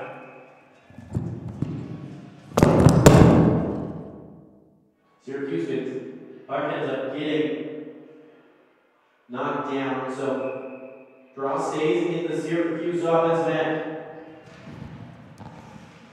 So back with it is Preston down low. And Syracuse will try to regather. 4 minutes and 35 seconds here on this power play. A shot, and that one won't go. And it'll be Niski coming the other way for SU. Puck went off a linesman. A shot from Mazzella, a pad save from Jake Kale. 4 minutes and 20 seconds left on this long major penalty. It's Francisi bringing it on the far side corner. Preston now down low. And now to Brezzi. He'll recollect. Back up to Brezzi. And Brezzi on the near side is Preston looking for a pass far side to Corcoran. Can't get it. Nice stop by Preston to keep it in the zone. Another nice stop by Prestamo to keep it into the zone. And it'll be regathered by Harrison Good behind the net. 3 minutes and 50 seconds left on the power play now. And one thing to keep watching on this major penalty, though, Delaware has the short change here. Their bench inside the blue line, so they can get bodies out, but it's very exhausting having your top penalty kill unit out there for that long. That was Peter Owen Hayward charging the net, and the net does come loose. So we will have a stoppage of play with 3 minutes and 33 seconds left here on this power play. 16:40 left to play in regulation. So here's Harrington in the face-off dot. He loses it to Chuma. Fighting with it along the boards is Hayward. Up to the point. Hatchet can't stop him. We'll go all the way back down to Jake Kale. And he'll leave it there. Elects to actually sends it up to the neutral zone over to Corcoran. Now McNamara leaving it to Hatchet. Hatchet will enter for Syracuse. He finds Harrington across the ice. And he'll bring in the face-off dot. Shot that goes wide. Can't be stopped by Corcoran, and it'll go all the way back down. 3 minutes left on this long major. penalty. And the question really becomes puck movement when you have these long power plays. You have the chance, but it's really easy to get stagnant in that zone entry and then feel like, all right, I have a shot, let me take it. If you can keep the goalie moving, that's going to give you better opportunities. And that puck goes out of play. You wonder, Carl, I don't know how much of it can be attested to the Van Heck injury, but you did mention that, it's huge momentum to go on the power play, but at the same time, you want to try to rally around your injured man. Yeah, there's certainly multiple ways to take it, but so far for Syracuse, the jump has kind of been taken out of their game, even though they are on this long power play. So back into the defensive zone of Delaware is where it'll be cleared all the way back down the ice. A nice penalty kill so far from the Blue Hens. They are 3 for 4 on that shorthanded opportunity so far this evening. And that is a Delaware penalty kill that came into the game, 4th out of 6th in the division, killing 81%, just ahead of Syracuse in that department. So Brezzi to Cato, tic-tac-toe, back to Brezzi. He tried to wind up, but that puck got past him. On the near side corner, he tries to send it down low. Cut off by Brezzi. Now he's in open ice. Whiffs on the shot. Here's Francisi with the shot. Off the pads of East. Francisi gets the rebounds. Back up top to Brezzi. Brezzi with that shot. Can't get there. Rebound chance. No good. Francisi back up to Cato. Lining it up. That shot, East had no idea where it was. Didn't matter. Didn't get to the net. Attempt to keep it in the zone by Connor Preston. It trickles out, nevertheless, and here's Francisi all by himself. He'll get pushed down with 1 minute and 40 seconds left on the man-up advantage for Syracuse. Here's McNamara. Down to Hayward. Up to Corcoran at the point, as Syracuse has now gotten its lines changed. Shot wide by Corcoran. Hatchet shot on net. Saved by East. Here's McNamara. Up to Hayward at the point. Over to Hatchet, that left-hander trying to deal with that wicked pass again. Goes down low. Back up to Hayward. Winds up shot and a save by East. Cleared all the way back down with 70 seconds left on this major penalty. Good job by Delaware on this penalty kill, conserving their energy. They're not forcing things. They're letting Syracuse get shots on net, but they're making sure they're not quality chances. That's what Syracuse has to try to get in this last minute of the penalty. 50 seconds left on the major. Here's McNamara in front. A nice play by Zidancic to come and cut that off, though. And it's cleared all the way back down once more. And penalty time continues to trickle down. 40 seconds left. And the man advantage that sent Van Heck and Ian Anderson on the other end out of this game. 30 seconds now. Trying to form something. It's Pucciarelli on the near side. He'll dump it in. It's fielded by East. He tries to send it around. It's nevertheless kept in the zone by Brezzi. Zidancic cuts it off, dumps it back out, past Brezzi, and back into the Syracuse defensive zone where it's Cato and Brezzi passing it back. 10 seconds left in the penalty. 13 minutes, 15 seconds left in regulation. Here's Cato. He'll bring it into the zone himself. Charging the net, brings it on, and the net comes loose. When a 6'3", 205-pound Luke Cato hits it, it sends the net flying. Yeah, it didn't have much of a chance on that one. Didn't like the net's odds on that. Interesting situation here, though. 1 second left on the penalty, and that means, most importantly, a draw in the offensive zone with the advantage. And a Blue Hen can get back in, but as the draw comes right out. A slight chance to get it out, although you can kind of see just eagerly waiting in. Nima's trying to get right out of that box. And indeed, he does come out serving that penalty for Anderson. It's Ostrander who comes in for Nima. That puck's waved offside. We'll have a stoppage again. So a huge, huge kill for the Delaware Blue Hens after that big major penalty. And a full 5 minutes are now off the clock, and we are still stuck tied at 2. That's a big momentum swing, and you can gain a lot from a full major penalty kill.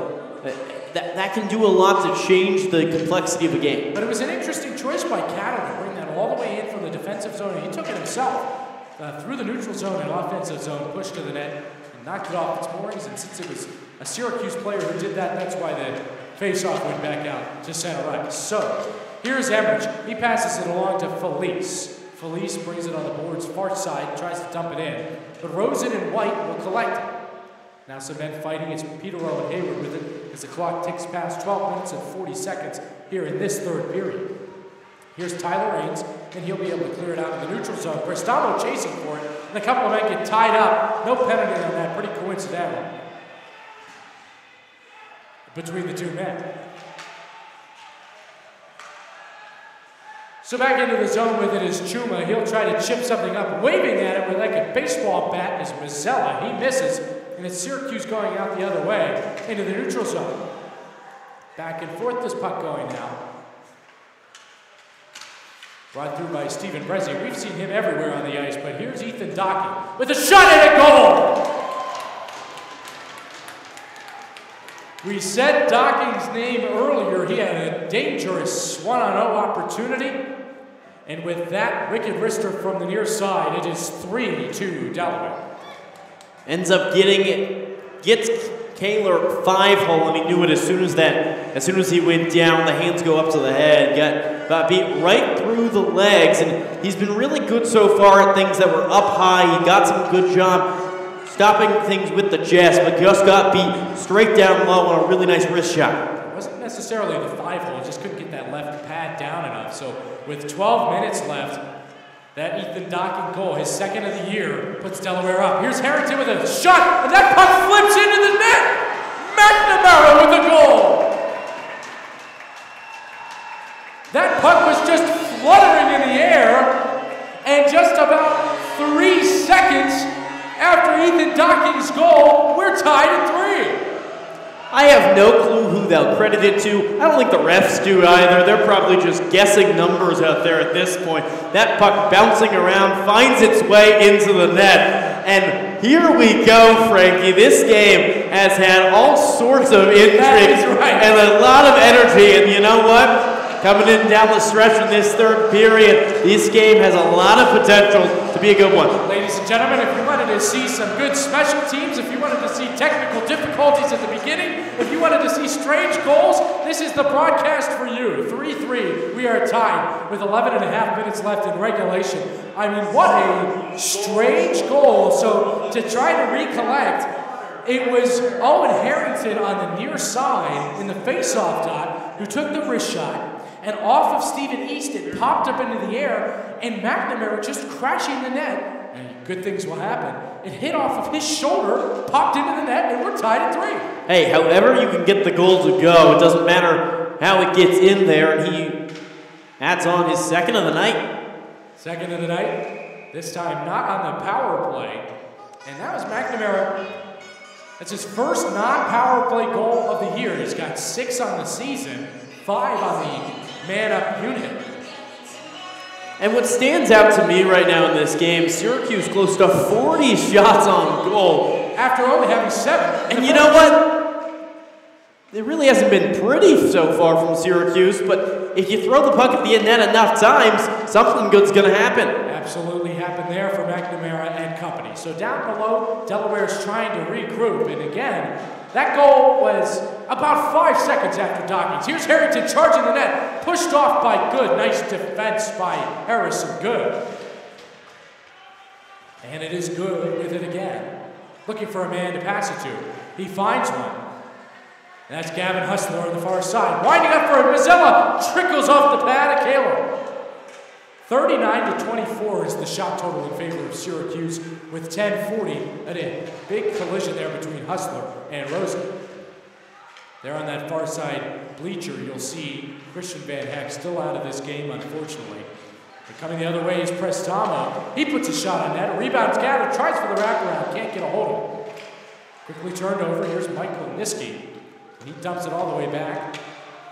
And they will call an icing with 10 minutes and 20 seconds left. Well, and right before that happened, I was about to say there's a little more flow coming into this game. Both teams starting to work back and forth, and then the icing ends up getting called and brings the puck back the other way. But for Syracuse now, you haven't had a lead in this game. They've played back and forth, but for the Orange, more than anything else, they've just kind of struggled to take control of this game, even though they seem to kind of dominate the possession. We are tied at 3, but Syracuse has done a nice job limiting the leading scorer of Delaware, that being Chris Mazzella. He has yet to get a point tonight. Here's Morrow, looking for a centering feed to Preston. Still can't get it, but he's still got control. Up to Corcoran, he winds and whiffs. Back into the neutral zone it'll come. Corcoran trying to get into the zone. Pucciarelli with it now. The beneficiary of a goal earlier, that being Joseph Pucciarelli. With it now is Michael Racciopi. He'll bring it into the zone. And he's met by Corcoran down below the net. 9 minutes and 35 seconds and ticking. Here's a shot from Zidancic that would have gone wide had Kaler not tipped it. And Syracuse tries to exit the zone. A pass from Morrow doesn't get there, so it'll stay in the Delaware offense. And a huge hit by Preston on Niski. Preston stood him up and sent him to the ground. A shot on, Kaler knocks that one wide. Here's Zidancic, and a whiff by DeFers, actually a broken stick, which we don't see very often here. And it'll be coming the other way. Here's Preston with it. Preston on the far side, brings it down low, waiting for men to regroup. With it is Cano, shot is stopped. Hit Harrington before it could get to East. And everyone will bring it back into the neutral zone with 8:45 left here in regulation. East kind of caught out of his net. Indeed he is, but he's able to get it to Racciopi and out of the zone.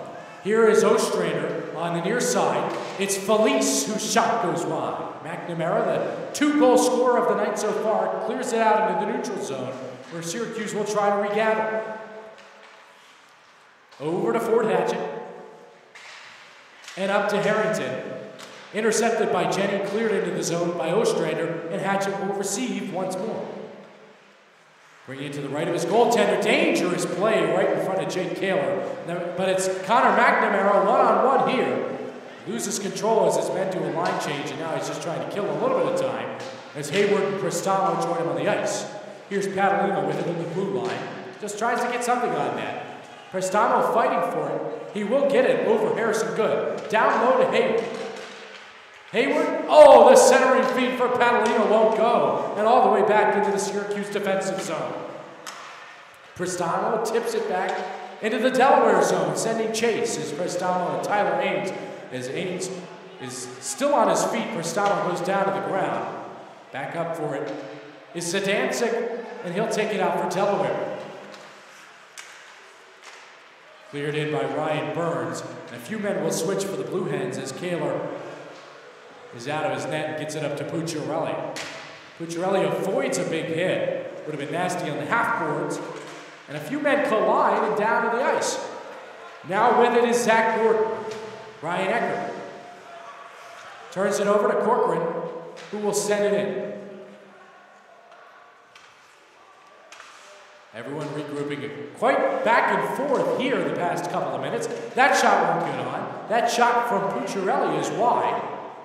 And it's Corcoran who's trying to get one on net. Whether or not it got there, it doesn't matter. East covers it up. And a Syracuse offense that's now doing a really good job of possessing, holding Delaware away. Delaware really hasn't gotten much zone time, but they have gotten a couple transition opportunities. It's important for Syracuse, as much as they want to rush, as much as they want to score a goal. They don't let Delaware and their pretty good offensive talent get it on men rush the other way. 6 minutes, 48 seconds left in regulation. Carl, Delaware's only had 15 shots in these past 2 periods after 11 in the first.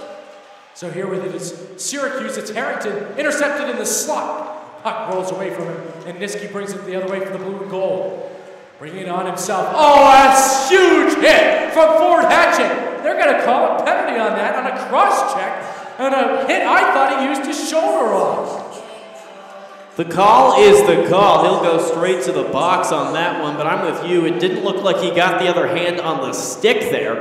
It may have been a little bit of a push, but I don't think the stick was there either way. Hatchett goes to the box, and that's not only rough because it's a power play and all that, but Hatchett and his big body also very important to this Syracuse penalty kill, which has already struggled a little bit tonight. That is definitely right, Carl. 2 for 4 is the Delaware power play tonight, and whether we agree with the penalty or not, it is a penalty. Nevertheless, he did lay the body on huge John Michael Niski.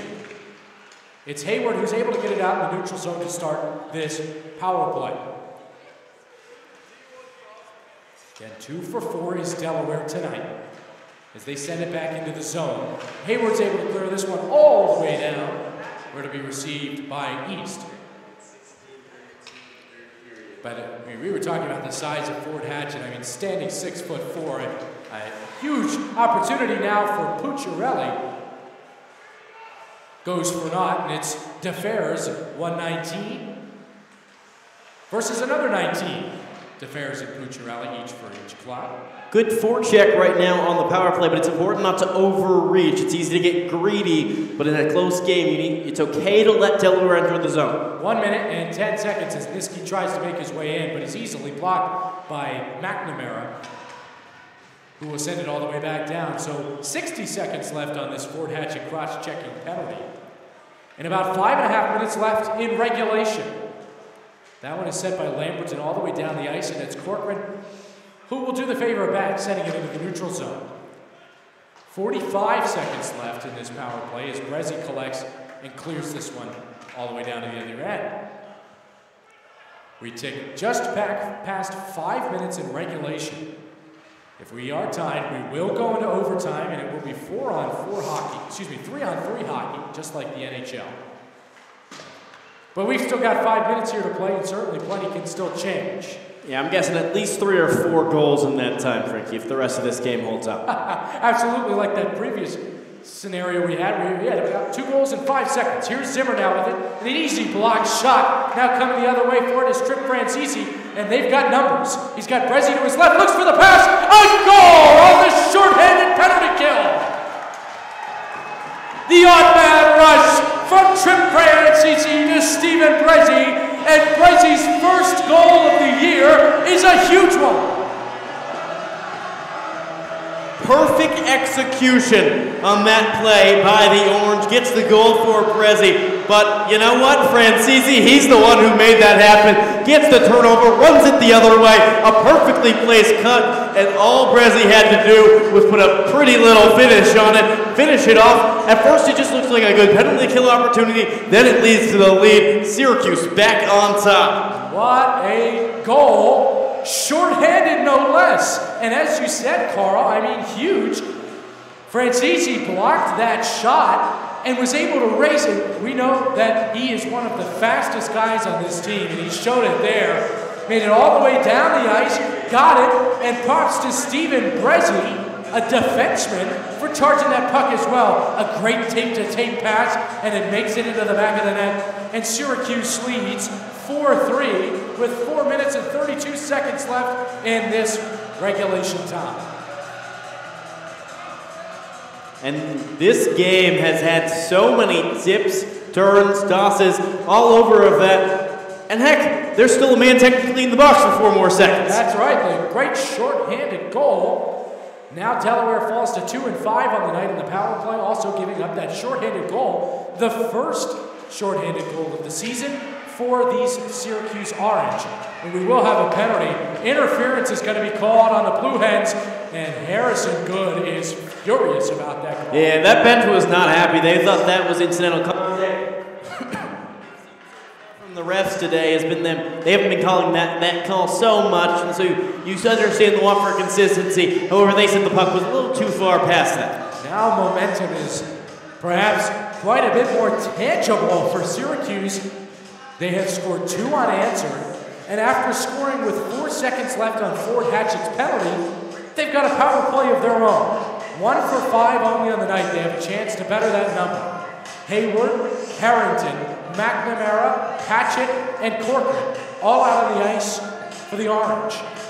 And Mazzella from the Blue Hens was having a full-length argument there with the official, letting him know exactly what he thought about that call. But either way, Syracuse back on the power play, and it's a little bit of a different scenario here. Obviously, a 2-goal lead, basically the dagger, but on the other end, you want to make sure you maintain possession, keep tiring out this Delaware team.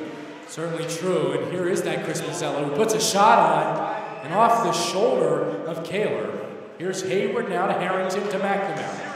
McNamara, 2 goals tonight. He gives it off to Harrington, who's looking for a centering feed, perhaps. But he'll clear it up to Hatchet at the point. Hatchet with a shot, and a deflection for Connor McNamara that finds the net. Throw your hats out on the ice, ladies and gentlemen. Connor McNamara with his 3rd of the night. It It takes an unbelievable amount of hand-eye coordination to do what Connor McNamara just did, and Syracuse goes 2 for 5 on the power play, leading 5-3. A perfect tip play by McNamara. Puts his stick out, catches the forward hatchet shot, perfectly placed, sends it right into the bottom of the net. And as a goalie, that's so hard to stop with the puck ticking right down past you. A perfectly placed done, a hat trick for the captain of the Syracuse Orange. And he is the prime example of being in front of the net. Good things will happen. He had that earlier deflection that went off his shoulder and in, and a great redirect there to put it past Stephen Easton. You're right, when Hatchett shoots that puck high and McNamara is able to tip it down low, you stand no chance as a goaltender. 3 minutes and 15 seconds left in this third period. A now 5-3 lead for Syracuse when this game was tied just about 2 minutes ago. So here is Francisi. He had the assist on the 4th goal of the night. Harrington now brings it in. They will say Preston was offside, and we'll do it all over again with 2:57 left. You know, Frankie, Syracuse took a while to get into this game. The first period didn't score. Then they started getting the shots on net, started to get the opportunities. But as we got to the end of this game, it's when really Syracuse played its best hockey of the night, when they put it away and when they put it all together. 3 unanswered goals for the men in white and orange, and they lead the shot category 44-27. That is a trip by Owen Harrington, and the Orange will go a man down. Obviously, you don't want to see that. Hopefully for the Orange, they have enough. But the one nice little bright side about that, especially, is you can ice the puck, kills a lot of clock. The interesting thing for me, though, is when does the goalie come out? I know a lot of coaches, especially down 2 goals, would elect to pull the goalie at this point with the power play setting up. Doesn't look like Delaware is going to do that, though. Delaware is 2 for 5 on the man-up opportunity so far this evening. They did give up that shorthanded goal, however, to Stephen Brezzi when he was crashing with Franzisi. No movement yet from East as he's got to receive this puck with 2 minutes and 30 seconds left in regulation. Now Delaware is beginning to pull it out. Still no movement from East. He stays in his correct. Now at the blue line, dumped back out by Pucciarelli and 2:20 left with 1:30 left on the power play. Here's Niski. He was the man stood up by Hatchett on that penalty earlier. And he'll bring it in. Whiffs on the shot, but he's able to recollect on the near side board. Up to the point. And an extra man is out as East has reached the bench. That extra man is now 6-on-4, centering fee that goes wide. 1:56 left in the game. 1 minute left on this power play. Up top, 2 men go back and forth. It's Zidansek, blocked by McNamara. Back to Zidansek again. He holds at the point. A rip by Lamberton that goes wide. That's Gavin Hustler, went wide. Nevertheless, across the ice to Mazzella, who couldn't get that whole puck on the one-timer, and it's a clear by Syracuse with 40 seconds left on the penalty and 90 seconds left in this game. Good job not allowing them to have free movement. They have a 2-man advantage, but it doesn't feel like it out there. Syracuse being very disciplined on the penalty kill right now. Closing off the lanes on this 6-on-4 opportunity. Here's Gavin Hustler, leaves it for Emmerich. Up to the top, it's Niski who gets his shot redirected. 65 seconds left now in the game. 15 seconds left on the penalty to Owen Harrington. Down below. Up top to Niski. He winds up, shoots, doesn't get there. Send wide, Pucciarelli and Emmerich go chasing. Down low for DeFers. He looks to get it up top. DeFers with it, still behind Kaler. Can't get anything out there. Kaler will actually get a hold of that and cover it up with 46.7 left. It's 5-3 Syracuse, and they are back to 5 men on the ice. Stephen East is still at the bench, so it'll still be a 6-on-5 opportunity for Delaware. But the Blue Hens have to score 2 goals in 46.7 seconds. And boy, oh boy, how has this game changed? I mean, it was a power play opportunity for Delaware that put them up 3-2 with about 11 minutes left in this period. And 5 seconds later, Syracuse scored, and momentum has been in the Orange's end ever since. Well, and when the major was called on Anderson at the start of this period, you think, that's the moment. That's changing the game. That's what afterwards we're going to be talking about. And now it's just a little thought in the back of this game, and it hasn't mattered that much because there's just been so many twists and turns, so many different penalties, and special teams have played such a big role in this game, but not just on the power play. The short-handed goal to end it, and a lot of those times, the most dangerous odd man rushes are on those short-handed opportunities, and it ends up in a goal for Stephen Brezzi. And for me, that really was the most important goal of the night because Syracuse had struggled to kind of push ahead, fight through, and get ahead. That goal sets the tone, and then, of course, Connor McNamara hit a hat trick on the night, and wow, has he been good on both ends of the ice. And he is just so good at getting in front of the net, and he's so good on special teams. That's why he's got 5 power play goals on the season. Here's a rip from Mazzella that goes way wide. Here's Niski down below. He's being fought by a couple of Orange. And sending it down, he's going for the empty net, and that one is in. Stephen Brezzi taking advantage of the opportunity. His second goal of the night is an empty netter, and it is 6-3 Syracuse. The Orange able to pile it on a little bit late here. Good job by Stephen Brezzi. Calmly sends it down the ice and into the empty net. And hey, it looks easy, but from over halfway down the ice, see a lot of those end up being missed. So nice little shot from Brezzi adds his second goal of the night, another guy who's played a big role tonight. Brezzi's had a fantastic game, a defenseman coming up with the offense. No goals last year for number 3, the man from Ramsey, New York. The senior, Stephen Brezzi's, had no goals coming into this game. 2 goals tonight. He actually attended, Carl, as we finish up, Don Bosco Prep, where the golden arm of Tommy DeVito, the Syracuse University football backup quarterback, also attended Don Bosco Prep. Well, as did, though, Chris Mazzella over on the Delaware. And you got to wonder if the two did share a couple words. Mazzella, just a year younger over at Delaware. You got to assume they know each other well. And the ref is down. Oh, boy, with just 8 seconds left right off the face-off. There was some contact. And unfortunately, the linesman is down. And the way he was holding his knee, I don't know if he got hit by the puck or if something worse.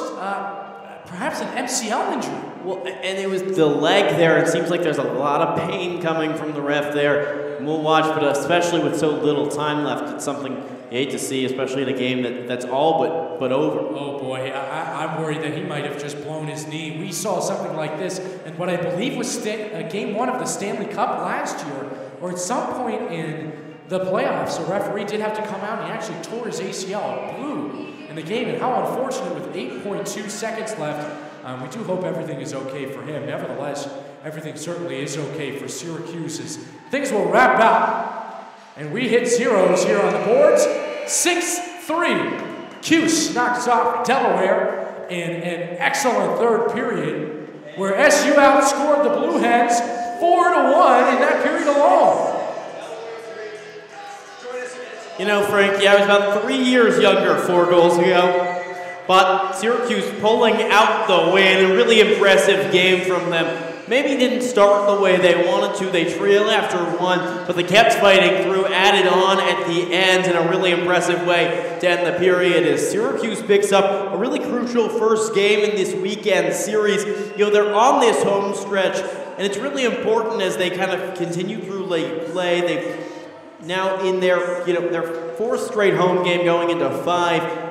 These home wins are so important. You have these long road trips, but now 6-2, trying to keep that ranking, move up in the standings, and of course at the end of the year, the biggest thing is how does this team put pressure on and how do they do when it comes time for conference national tournaments? But if they play like this, especially those last couple periods, they're going to be a really tough team for the entire season. Yeah, Carl, I mean, the Orange really just showed that they have an extra gear that perhaps these Blue Hens do not. So Syracuse improves to 6-2 on the year, and they continue their success in ESCHL play, improving to 5-2 in divisional play, and they knock off the Blue Hens, who suffer their first road loss of the season. Your final here from the Tennity Ice Pavilion: Syracuse 6, Delaware 3. For Carl Mogline, I'm Frankie Bernowski. Thanks for sticking with us. Have a great night.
Well, welcome everybody back into the Tennity Ice Pavilion. Frankie Vernowski alongside me, Carl Mogline. This is the post-game of Syracuse's 6-3 victory over Delaware here on Friday, November 2nd here in Syracuse, New York. And Carl, the #1 star, if we had to pick one, of course, was Connor McNamara. Yeah, he was excellent, and I mean, obviously the lead line, a hat trick. 3 goals for the Oranges captain, but it went beyond that. In the offensive end, sure, he was amazing, but also on the defensive end. All around tonight, a very complete performance from the Oranges head man. Yes, 3 goals, and a couple of them were very dirty goals he got in on the net. He crashed, one went off his shoulder, and another was a wicked redirect. And we talked about earlier how some of the line changes would create different openings like that. Yeah, McNamara did a really good job. That redirect goal in particular really impressed me. He took a forward hatchet, slap shot, took it low, took it high, and then sent it back down low. And that's almost an impossible shot to stop, no matter who you are in net. Yeah, absolutely. And then furthermore, it was the power play and the special teams that did a great job. There were 2 power play goals for SU, despite the fact that they gave up 2. They also had a shorthanded goal. Yeah, and they did a lot on both ends of the ice, and it started not too great. They gave up a couple of power play goals. Certainly some things to work on going forward for the Orange, but in the end of the day, because so much of the game was in that penalty time, they had to make the best of it, and they did at the end of the day. That's absolutely right, and what a change of events. I mean, Delaware was winning, especially late, 3-2, and then SU poured on 4 goals, and the shot totals were also tipped way in favor of SU. The Orange nearly had 40 shots in the last 2 periods alone. Yeah, they end at 45, and it was 44 going into a final empty net goal. They really dominated, and you saw that in the second period especially. The goals weren't coming as much. They did get a couple of there, but the shots, the pouring on, and we saw that take a toll on Delaware in the third period. A team that looked really tired, really exhausted, and Syracuse, that kind of onslaught, finally paid off in the third period with all those goals, as you mentioned. Yeah, we can talk about the goals all we want, but at the same time, you have Jake Kaler, who really turned around. A little bit of a slow start for him and the rest of the defense, but he made 25 saves to make a great night out of this victory. Did exactly what he needed to do in net, made the saves he had to make. You know, he did what he had to do, and that's what's important. It wasn't the best night, was it? Did he stand on his head? Not today, but that's not what you have to do every night. He was a consistent goalie. He put the team in a position to win, and that's what you have to do. That's absolutely right. So here at the Tennity Ice Pavilion, Syracuse tops Delaware 6-3 and improves to 6-2 on the year and 5-2 in ESCHL divisional play. Thanks everyone so much for tuning into the SU Hockey Network. For Carl Mogline, I'm Frankie Vernowski, and we will be back here at Tennity for another broadcast, 1:30. They take on Delaware in Game 2. As for now, we're signing off. Good night.